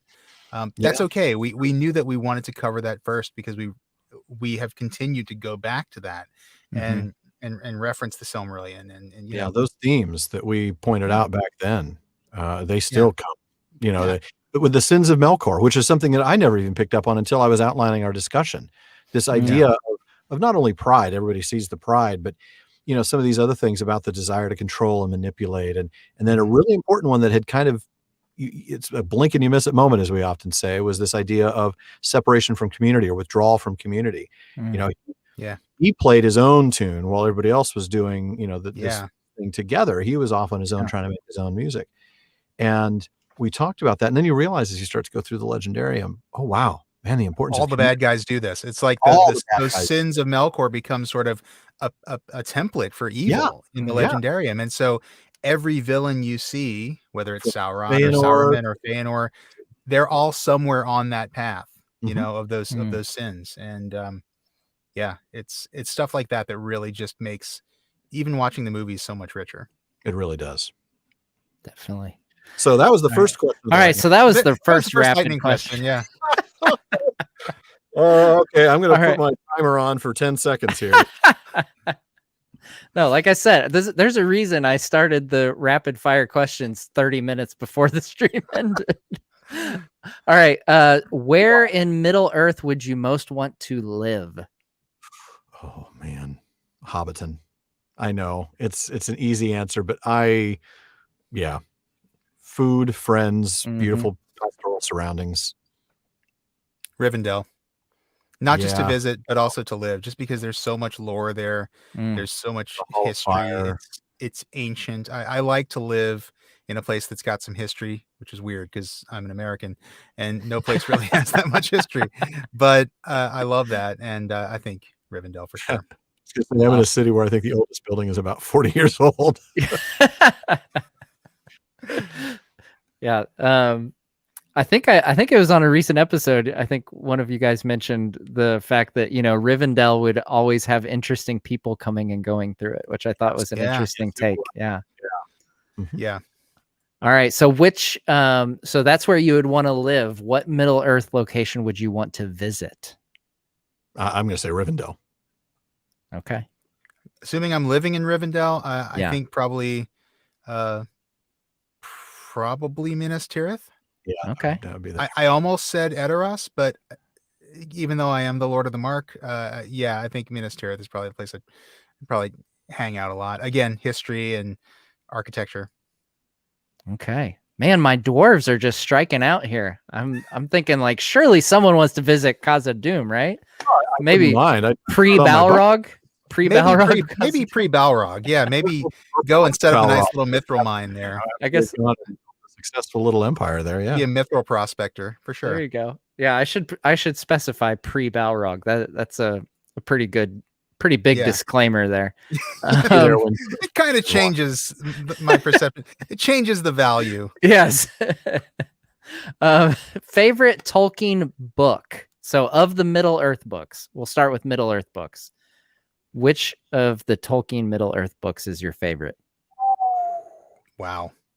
And it's either the Silmarillion or book 5 of the Lord of the Rings. I'm going to say book 5 of the Lord of the Rings.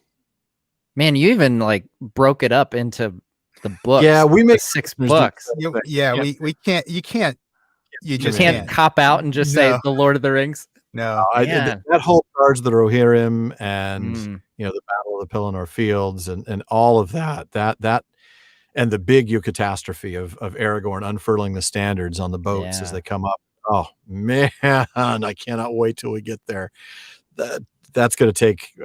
I'm so excited for the show when we get there. Yeah, that is a tough one. I mean, I would pick the same two that you picked, Alan. And so since you picked book 5, I'll go with the Silmarillion. And I think my reason for it is just, the mythology. I mean, I've been a fan of mythology since I was a kid, and it's just like I was saying a moment ago, it feels like a real world mythology. And also there's that, there's that thing where you realize that this is what Tolkien really wanted to publish. That's what he spent his whole life working on, was the Silmarillion. Yeah.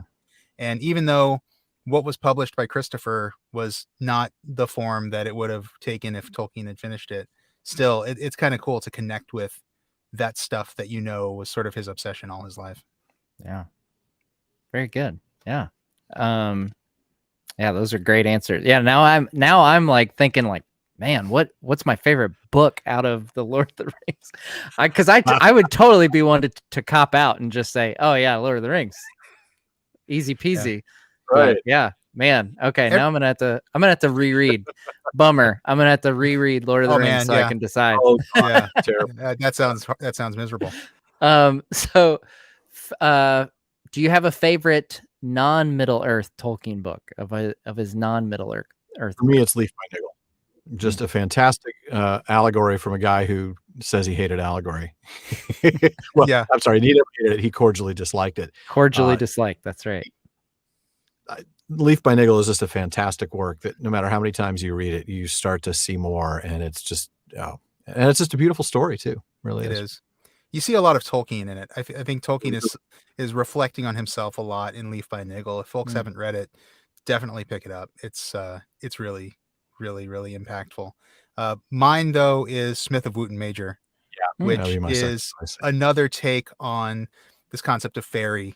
And you know, there's a lot of images and tropes in Smith of Wootton Major that you see in the Lord of the Rings or the Silmarillion, whether it's, you know, the traveler with the star on his brow or the fairy queen and things like that. And it's really cool to see that in something that's a bit more of a children's story, but that also has elements that might have been allegorical. I know Tom Shippey and Verlin Flieger had a little had a little debate about whether it was allegorical or not. I'm not picking sides in that one, but there's I'm not going to stand between those. No, I'll let them duke that one out. But I love that story so much. Yeah. All right. So this next question, it doesn't have to be a rapid fire because you can justify your thoughts, but that's good because we've really been holding back on the last. I know. Yeah. You guys have really pared down. But we still have 20 minutes, so I feel like we're doing pretty good as far as my rapid fire goes. Things we can answer in the chat, so if you run out. What do you think Tom Bombadil is? Ooh, that was such a fun one, Sean, wasn't it? It was. Yeah, we spent I don't know a whole episode, not just on that question, but I think we absorbed all the writing we could on it, and we read through the sections of the book that mentioned and the stuff in the letters and the stuff. I think it was easier for us to land on what he wasn't. First of all, it was process elimination, right? At first, I have to say, I probably thought he was a Maya of some kind. That was my initial hunch. We were able to rule out certain things. We knew he was not the personification of Tolkien. We knew he was not Eru embodied on Arda. Tolkien actually made that very explicitly clear in one of his letters that there is no incarnation of the one in Arda. And that is a popular theory, but Tolkien didn't directly say that's not in his book. Tolkien explicitly says that's not an option. Right. And of course, the problem is Tolkien never says what he is, because he is specifically an enigma, intended to be an enigma. So we were trying to figure out what he was. And how would you describe what we landed on? That he's sort of this it's just this sort of spontaneously generated creature personification of nature and of art. As a result of music, as a result of the music and the secret fire, right? We talked about how the secret fire was sent to burn at the heart of the world, and we know that the secret fire is what Iluvatar uses to give sentience to elves, and humans, and dwarves. And I think we determined that since the secret fire was at the heart of the world, maybe there was a way that a creature could spontaneously generate out of Arda, and that was Tom Bombadil. And I'm not unforeseen. I mean, Eru would have been, part of this. It's not. He doesn't categorize anything else. He's not an Ainu of any kind. Right. And I think we can see that because he's not affected by the ring at all. Right. The Ainur we see interact with the ring are affected by it, whether it's Gandalf or Saruman or Sauron himself. So it doesn't make sense for him to be one of the Maiar. He has to be something different. And sui generis, I think, was the Latin phrase, just his own thing. I think Tom Shippey had used to refer to Tom, and we kind of like that. He's just his own thing. And who knows, maybe there are other Toms out there in Arda. That's the only thing we landed on, the idea that he has this particular realm. He won't go beyond the borders of his realm, and that does lead to speculation that perhaps there are other equivalent spirits elsewhere in the world that were sort of almost the byproducts of the conversion of the music into reality, right? Because when the Ainur sang or played the music, and it created the vision of the world. And then Iluvatar said, Ea, right? He let it be. That moment, the music became reality. Yeah. But at the beginning, and then they had to create the rest of things. They had to do all that. But I think somehow we landed on this idea that when the secret fire was put into the middle of Arda, and given its own independent existence outside of the music, outside of this theoretical existence, that creation enabled the byproduct, if you will, of Tom Bombadil. Maybe other equivalent spirits around. Yeah, I want to know what their names are. I know. There a Tim, and do they have to sing and is sing there a song Tim everywhere Vanderbilt? And is there a Ted Bovril or something like that? No. Well, I know. So when I was researching for a video I did on Tom Bombadil, where I presented some of the most common theories, one I really liked was that he was some kind of similar to what you guys are saying, like a manifestation of the music, or like a byproduct of the music. And that what kind of went hand in hand with that was that Ungoliant could possibly be some kind of byproduct of the Discord or something like that. That is an interesting spin on that. I like that, because we never, probably because it was so early in the show, we never really landed on what her origin was. What she is, yeah. So I think, though, we did say, or at least I did say, I think there's enough textual evidence to support the idea that she was an Ainu of some kind. I could see that. There's a line about being one of the ones that Melkor earliest brought into his cause, or something along those lines. Something about her coming into Arda in some way. Yeah, there is something about her coming into Arda, which makes you realize she came from outside of Arda, but not outside of Ea, right? Not outside of existence, not outside of the universe, just outside of the globe. Right. And that's another thing. There's your other PSA. Ea is not Arda. Arda is not Ea. It's a confusing thing. I get that, but yeah. So, all right. I thought I saw something here in the chat. Sorry. There's a lot. Yes. Call me Tim. So we've got Joel asks, what books should I focus on to prep for the new TV? So the Amazon show. Okay. Just finish Silmarillion, but there isn't a lot about the Second Age. Is there a place with more stories from Numenor? Obviously, Unfinished Tales would be a big one. That's the place to go. And exactly. Unfinished Tales divided up by age, so you can just focus on just those Second Age tales. So you'll learn a lot about Numenor itself, the description of the island of Numenor. You'll get a list of the kings, and then, of course, you'll get Aldarion and Arendis. The Silmarillion was key because that helps set the stage. It helps you understand the significance and why these men are different than the men of Middle Earth, because I have a feeling we're going to see them interacting in the show. The sort of the imperialism and the growth of the Numenorian might. That also gives you an idea of the whole Elrond-Elros decision, So I think that's a real key background. Obviously, Akadabeth is worth rereading. I would probably reread that. Like the day that I find out the show's coming out in a week, I'm going to reread Akadabeth just to kind of familiarize with all that. Yeah. Don't forget also the history of Galadriel and Celeborn, which is in the second. There's a lot of second there, because we still don't. I mean, we assume that Numenor will be the focus since it's Second Age. But not all of it if they're casting Galadriel. Right. So there's going to be some stuff with Galadriel. There's got to be some stuff with Sauron making the Rings of Power, and you get a lot of that in the history of Galadriel and Celeborn. A lot of what happened to the Elven Smiths of Eregion, including Celebrimbor, who I just named as my favorite Second Age character. So I would say that part of it too, and also that brings us back to Of the Rings of Power in the Third Age in the Silmarillion. So I think the Silmarillion and Unfinished Tales, and probably a quick glance through Appendix A of Lord of the Rings again. The best things will help you there. Yeah, I was thinking the appendix had some stuff. I couldn't remember. I'm not quite to the point where I can tell you exactly which appendix without looking, but it's the one right here. I think. Right here on the lower left-hand side. It's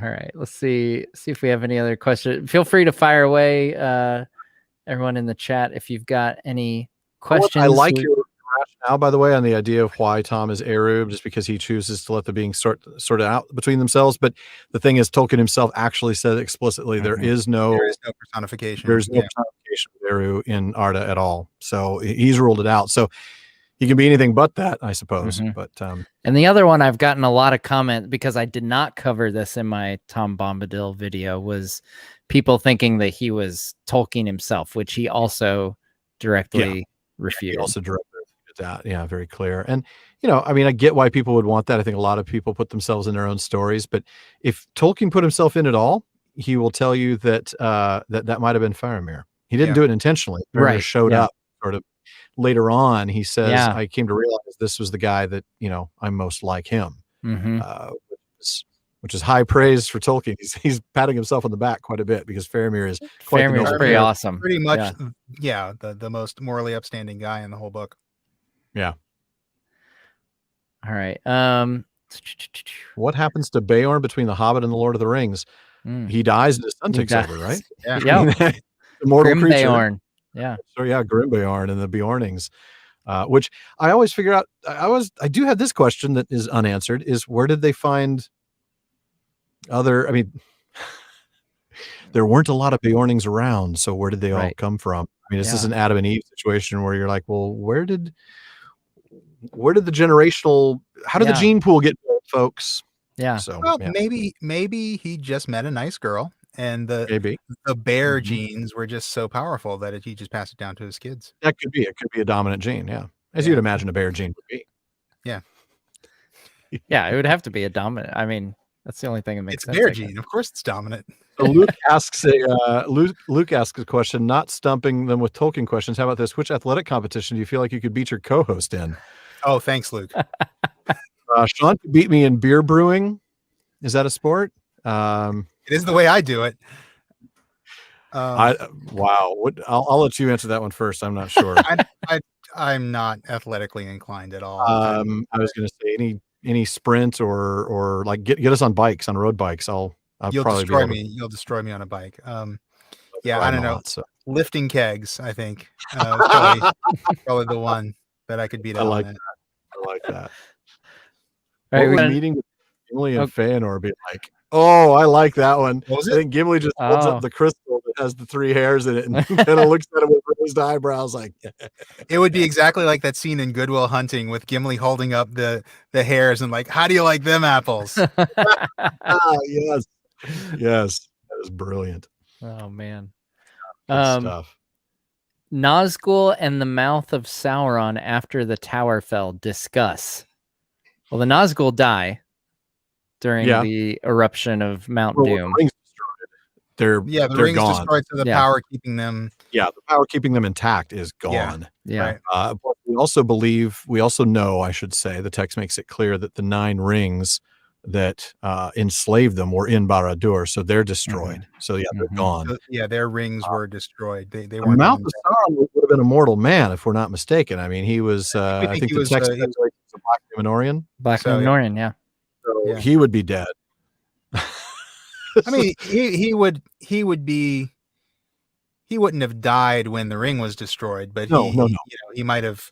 He was in Barad-dûr. Barad-dûr was not the place you want to be. Yeah. Could he have made it all the way back to Barad-dûr?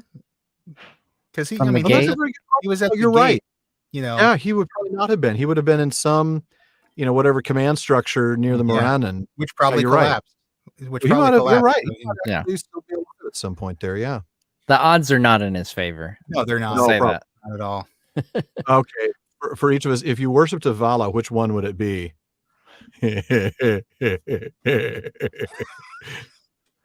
Tulka smash! I knew that would be your answer. I'm a big fan of Orome. I love that guy. I'm a big fan of Orome. Yeah, I'm a big fan of Orome as well. That's funny. I love Orome. Who doesn't love a guy whose horn is called the Urumuri? Oh, that's Ulma. And like, oh yeah, you're right. No, I was thinking of the horse Nahar. Where's the edit button? Orome is the Valaroma. The Valaroma. That's what I was thinking. I knew there was a horn of some kind. I could remember.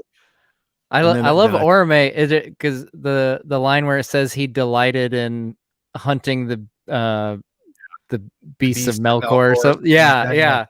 I'm just like, man, he's just like having a grand old time slaying some monsters. Like, what's not to love about that? Yeah. He's out there riding his mount. For him, it's an action RPG, and he's definitely raising some skill points there. Yeah, for sure. I mean, I love Tulkas, but I don't think he's actually a Vala worth worshiping. I mean, clear. That's like worshiping the biggest frat bro ever. It's like, oh my gosh, what's the guy's name from Emperor's New Groove? Oh yeah, Kronk. Isn't it Kronk? Oh yeah. I can see now. I can see Tulkas saying, talking in squirrel. Yeah, for sure. It's just for great. sure. Oh, so this is a really good question. From Owen asks, when Celebrimbor made the 3 elf rings, why does the one ring still have power over these rings if Sauron didn't have a hand in making them? Surely Celebrimbor would make the rings uncontrollable, he says. Yeah, we've talked about this on the podcast before too, and it's because Sauron taught the elves how to make rings rings of power in the first place, and so something in what he taught process. Something in that process gave him like a backdoor to hack into the rings of power, basically. Yeah. No firewall. There's right. No firewall. He's the one who created the OS. He knew the code, so he knew how to exploit it. Yeah, exactly. He wrote the code that those 3 rings were based on. And let's also be clear, which of these 2 is more powerful, Celebrimbor or Sauron? And I think just realistically, Sauron's always going to be able to pour more of his evil spirit into a thing and make it far more powerful than any, I was going to say mortal being, but I know people think elves are immortal, certainly longeval, more than any incarnated creature could make it. And I think that's really the answer. Thank you, Men of the West, by the way. I saw you in chat there saying, stop by, keep up the great work. Thank you. We love Tulkas. I'm still trying to figure out. My car is now almost 2 years old, and actually 2 years old on Sunday. I picked it up, and I have been trying to figure out what to put on my license plate because Green Dragon, which is what I wanted to call it, well, it's not. It's taken all permutations. I keep debating. I want Tulkas, but there are some other options out there, and I think I'm just going to forget it. I'm just doing. So what are some of the options you're debating? Yeah, what you need to do is do an online poll or something, and help people help you out. That once. I do that again though. Now that we have our group going, I'll have to do that. You totally should. Yeah, there were a few others. I thought about Hurin, but I do have a son and a daughter, and I don't want them following in Hurin. No, don't do that. Don't do that. That's not good. I mean, even though Aure and Tuluva might be my favorite line in all of Tolkien's writings, full stop. Yeah. I can't. Maybe there's a way you could reduce that to 7 letters. Aure and Tuluva? Yeah. I don't know. We'll think about it. 2. You can use the number 2. There's my contribution to shortening it. Appreciate it. And to I don't know. You better not say the whole thing because somebody will go out there and somebody in California will just go out there and get it. Yeah, right. All right. So we got about 5 minutes left. We'll take another question or 2 and then we'll wrap up. So we've got a question from Owen asking about the Easterling race and the Oliphants and their origins. Ooh. All speculative because there's quite literally nothing in any of the text on the origin of them. Just like the Southrons, we don't get a lot. We just kind of get a general geographical area and some descriptions that are at times a little off-putting, if you will, in terms of modern sensibilities. The Easterlings. I just don't. Probably more based on Saracens. I mean, I would imagine.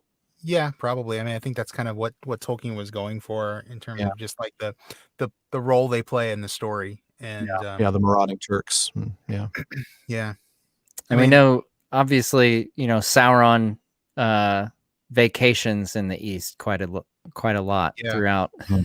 Every time he gets kicked out of, be it Dol Guldur or, wherever, the East is where he likes to go hang out for a few hundred years while he knows better to hang out in the Northwest. That's for sure. That's true. Right. Morgoth always liked the North. Sauron always likes the East, doesn't he? Yeah. Oliphants, I think there's something in the Silmarillion early on about Melkor creating creatures that not creating, but Melkor twisting creatures. Yeah, that rampaged across Middle Earth, and for some reason I always thought of the Oliphants with that. I don't know if that was really Tolkien's intention. I don't know if he really intended for Oliphants to be seen as, evil creatures. That seems really harsh. But I mean, maybe that's something he was thinking of. And for some reason, I got that idea once while reading that section of the Silmarillion. But we got an interesting question here from Jordan. If you guys could ask Tolkien something completely unrelated to his books, what would it be? Completely unrelated? That'd be really hard. I would talk to him about Grimm's Law, which is it's philological. It's a law of Germanic philology. Yeah, it's something that was it was Jakob Grimm, one of the brothers Grimm, who came up with it, and Tolkien, as a philologist, would have known a lot about it. He referenced it in his letters and stuff like that. And it's I would just have some ridiculously word nerdy discussion with him. I'd be terrified to talk to him about anything other than his books. I'd be terrified to talk to him about his books, for that matter. Yeah. Right. Well, I'm asking him this. I'm not enlightening him about anything. But no, of course. This is completely unrelated. I don't think it's not fair to call that because, but I would want to talk about his experience with his friends in the Inklings, and especially with C.S. Lewis. I'd love to be a fly on the wall for the walk around. Oh goodness, Magdalen College. What's that walk? Addison's Walk, where he and C.S. Lewis and Dyson walked that one night, and the night that eventually Lewis would point back to is the night that he became a hesitant theist. It was a fascinating conversation. Yeah, to find out more about that. Very cool. Got a question from Phil. Are the rumors true they want to make a show based on the Blue Wizards in the East? So that could be make something. A whole show out of one sentence. Yeah. I mean, I think that could possibly play a part in the Amazon show, but that's just all conjecture. Doubtful. It shouldn't, in theory, because the Wizards, the Astari, weren't sent over until Third Age 1000. That is true. So, but in the later writings, the Blues came over in 1600 of the Second Age. Of the Second Age. Oh, yeah. Wow. Okay. Something I don't. With Glorfindel. Yeah. Same time as Glorfindel. Okay. Yeah. Wow. I didn't remember that. Right. Yeah, I didn't either. That's interesting. So they could. I wish I had some privy knowledge of what they're doing. Oh, I know. No clue. No idea. And I always get cool. I'll watch it if they do. Yeah, I know. I always get these questions. And I'm like, I don't know. Maybe. Sounds cool. Let's do it. If they're asking me if they should do that, sure, I'll tell them. If it's up to me, then we're gonna make films of everything. Yeah, and it's gonna run for like 20 seasons. Yeah, the Silmarillion will be a 40-season show with story arcs that expand past your lifetime. Yes, that's right. Yeah, like you're gonna be watching the show with your grandkids. Yeah. Kira asks a question that I did see earlier, and it's sorry to put this out again, but just because it got buried, does Finwë fit the PTA parent idea? The idea of kind of the helicopter parent? Absolutely. I mean, this is a guy who's like, the first time, yeah, the first time, before he learned his lesson, Finwë was very much the I hold myself unkinged if my son can't. Yeah, come on, get over yourself. You're the king, man. Be a king. In Finwë's defense, he was a single dad for the first one. He was. That's true. And it was a hard spot for him. So that was tough. Yeah, but Fëanor.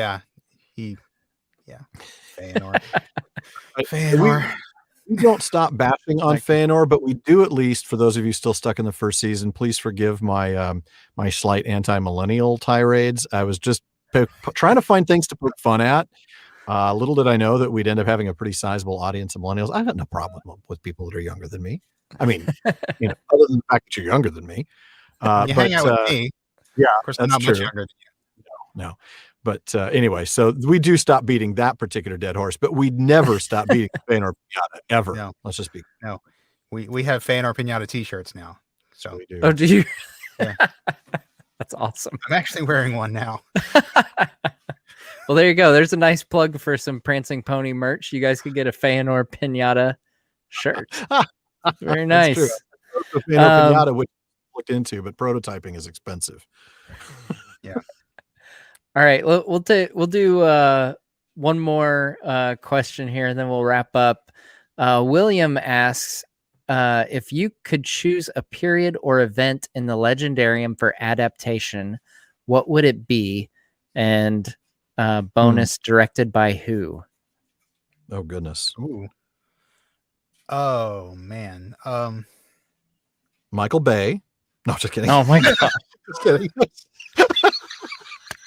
Michael Bay does The Flight of the Noldor. Oh my gosh. Actually, The Kinslaying by Quentin Tarantino. Oh my god. I love it. I love it. Man. That's awful. Oh man. Awful. Michael Bay couldn't even handle Teenage Mutant Ninja Turtles. I don't think. I don't think he needs to do Tolkien. But man, Tarantino and Kinslaying is that's a good one. That is a pretty good match. That's a solid answer. But I don't want to see that. I wouldn't watch it. Harvey Keitel as always. Man, the new Quentin Tarantino film, Kill Thingol. There you go. Man. Well, I think I'd mentioned that I hope that the TV show does this, but I would love to see Aldarion and Arendis adapt. It's a story that just doesn't get a lot of play. It's not something that's even talked about a lot in discussions and things, even though it's a really fantastic story. Yeah. As for who I would want to direct that, I don't know. It's not exactly a romantic comedy. I don't know. I'm not. Yeah. Not sure. I think I'm more readily. Lamps. That's a great answer right there from Probable Muppets. That's brilliant. Yeah. I think I more readily have like directors I don't want to touch Tolkien than I do ones that I do. Yeah. I guess I would love to see the whole story of Tuor coming to Gondolin and the fall of Gondolin adapted. And I almost hesitate to say that because there's not a lot of it written. And so there's going to be some room for an adaptation to play around a little bit. And I may not like what they do. Visuals of getting through the gates and all that would be fantastic.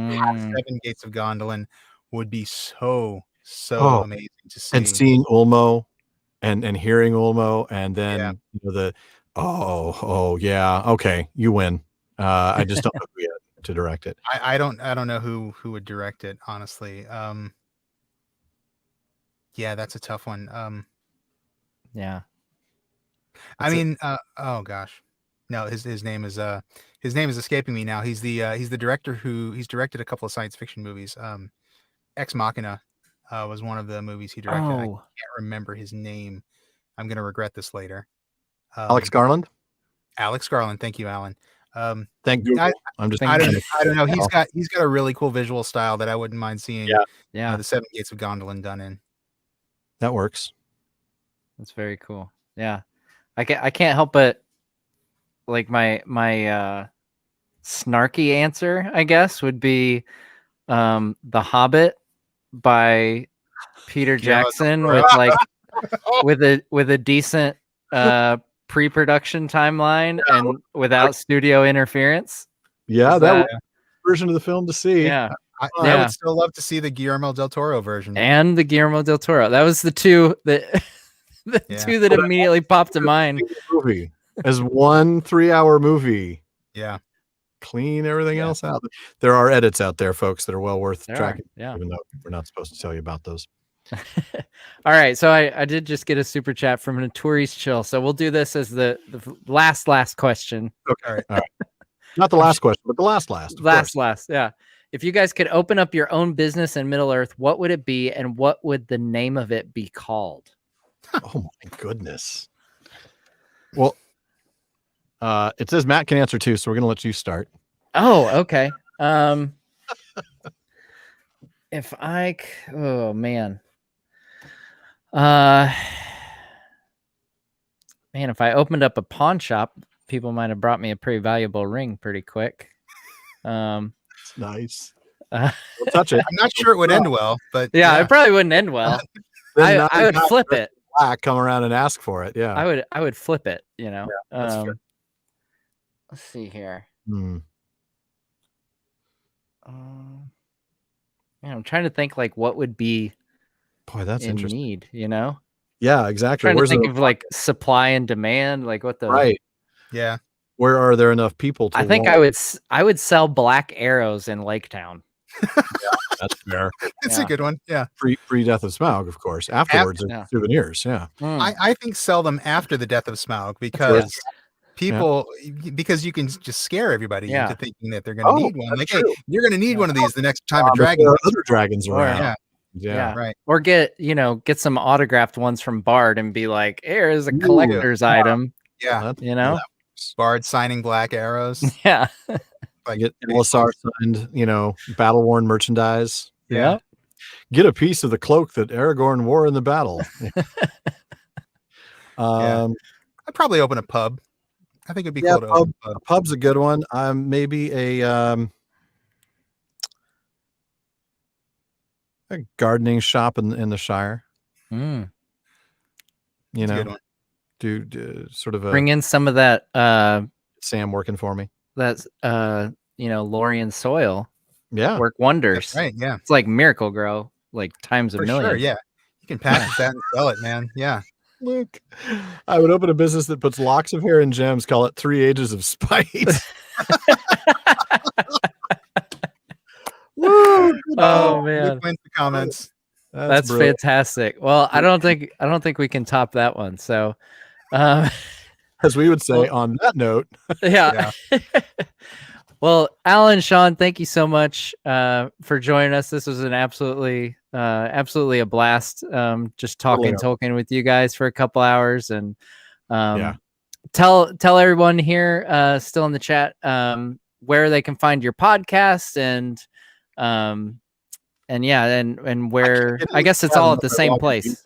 It says I have to sign into chat, so I'll just have to tell people. The website's theprancingponypodcast.com. So if you can only remember one thing, go there, because from there you can link to everything else. But we are the Prancing Pony Podcast on Facebook, and we are at Twitter, Instagram, and on Reddit with Prancing Pony Pod. Yep. So that's r/Prancing Pony Pod and then at Prancing Pony Pod. You can, from our website, you can listen to the show. You can check out our library where we have links to all the books that we've mentioned. You can also register for the Moot. You can also visit our merchandise store from there and get all the cool stuff like the Feanor pinatas or, the We Digress t-shirts or, any of that fun stuff. Anything that I'm missing, Sean? The show itself, you can download it anywhere. You can get it anywhere you get podcasts, Apple Podcasts, Google Play, Stitcher, Spotify. Where else are we that I'm missing? We're going to soon to be on Amazon Music. Soon to be on Amazon Music. Thank you. Yeah. We're pretty much everywhere. We're on TuneIn. Can't think of a platform that we're not on. Right. Yeah. And chances are you can find it. Yeah. And if you find a platform we're not on, email us and let us know. Please. Yes, absolutely. Yeah. And you can also support the Prancing Pony Pod on Patreon. Yes, we have also cool rewards. We do that through our website as well. Yep. Every single month we do a live episode recording, so you can listen to an episode, about 4 weeks before it comes out and hear all the terrible jokes that get left on the cutting room floor. Once a month we also do a Discord hangout, so you get to come and spend an hour just chatting with us about anything.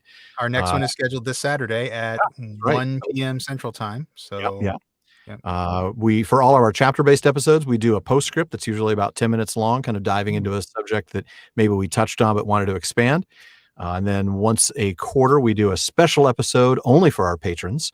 We just recorded one on feasting in Middle Earth, for instance. So that's a fun place where we can put topical stuff.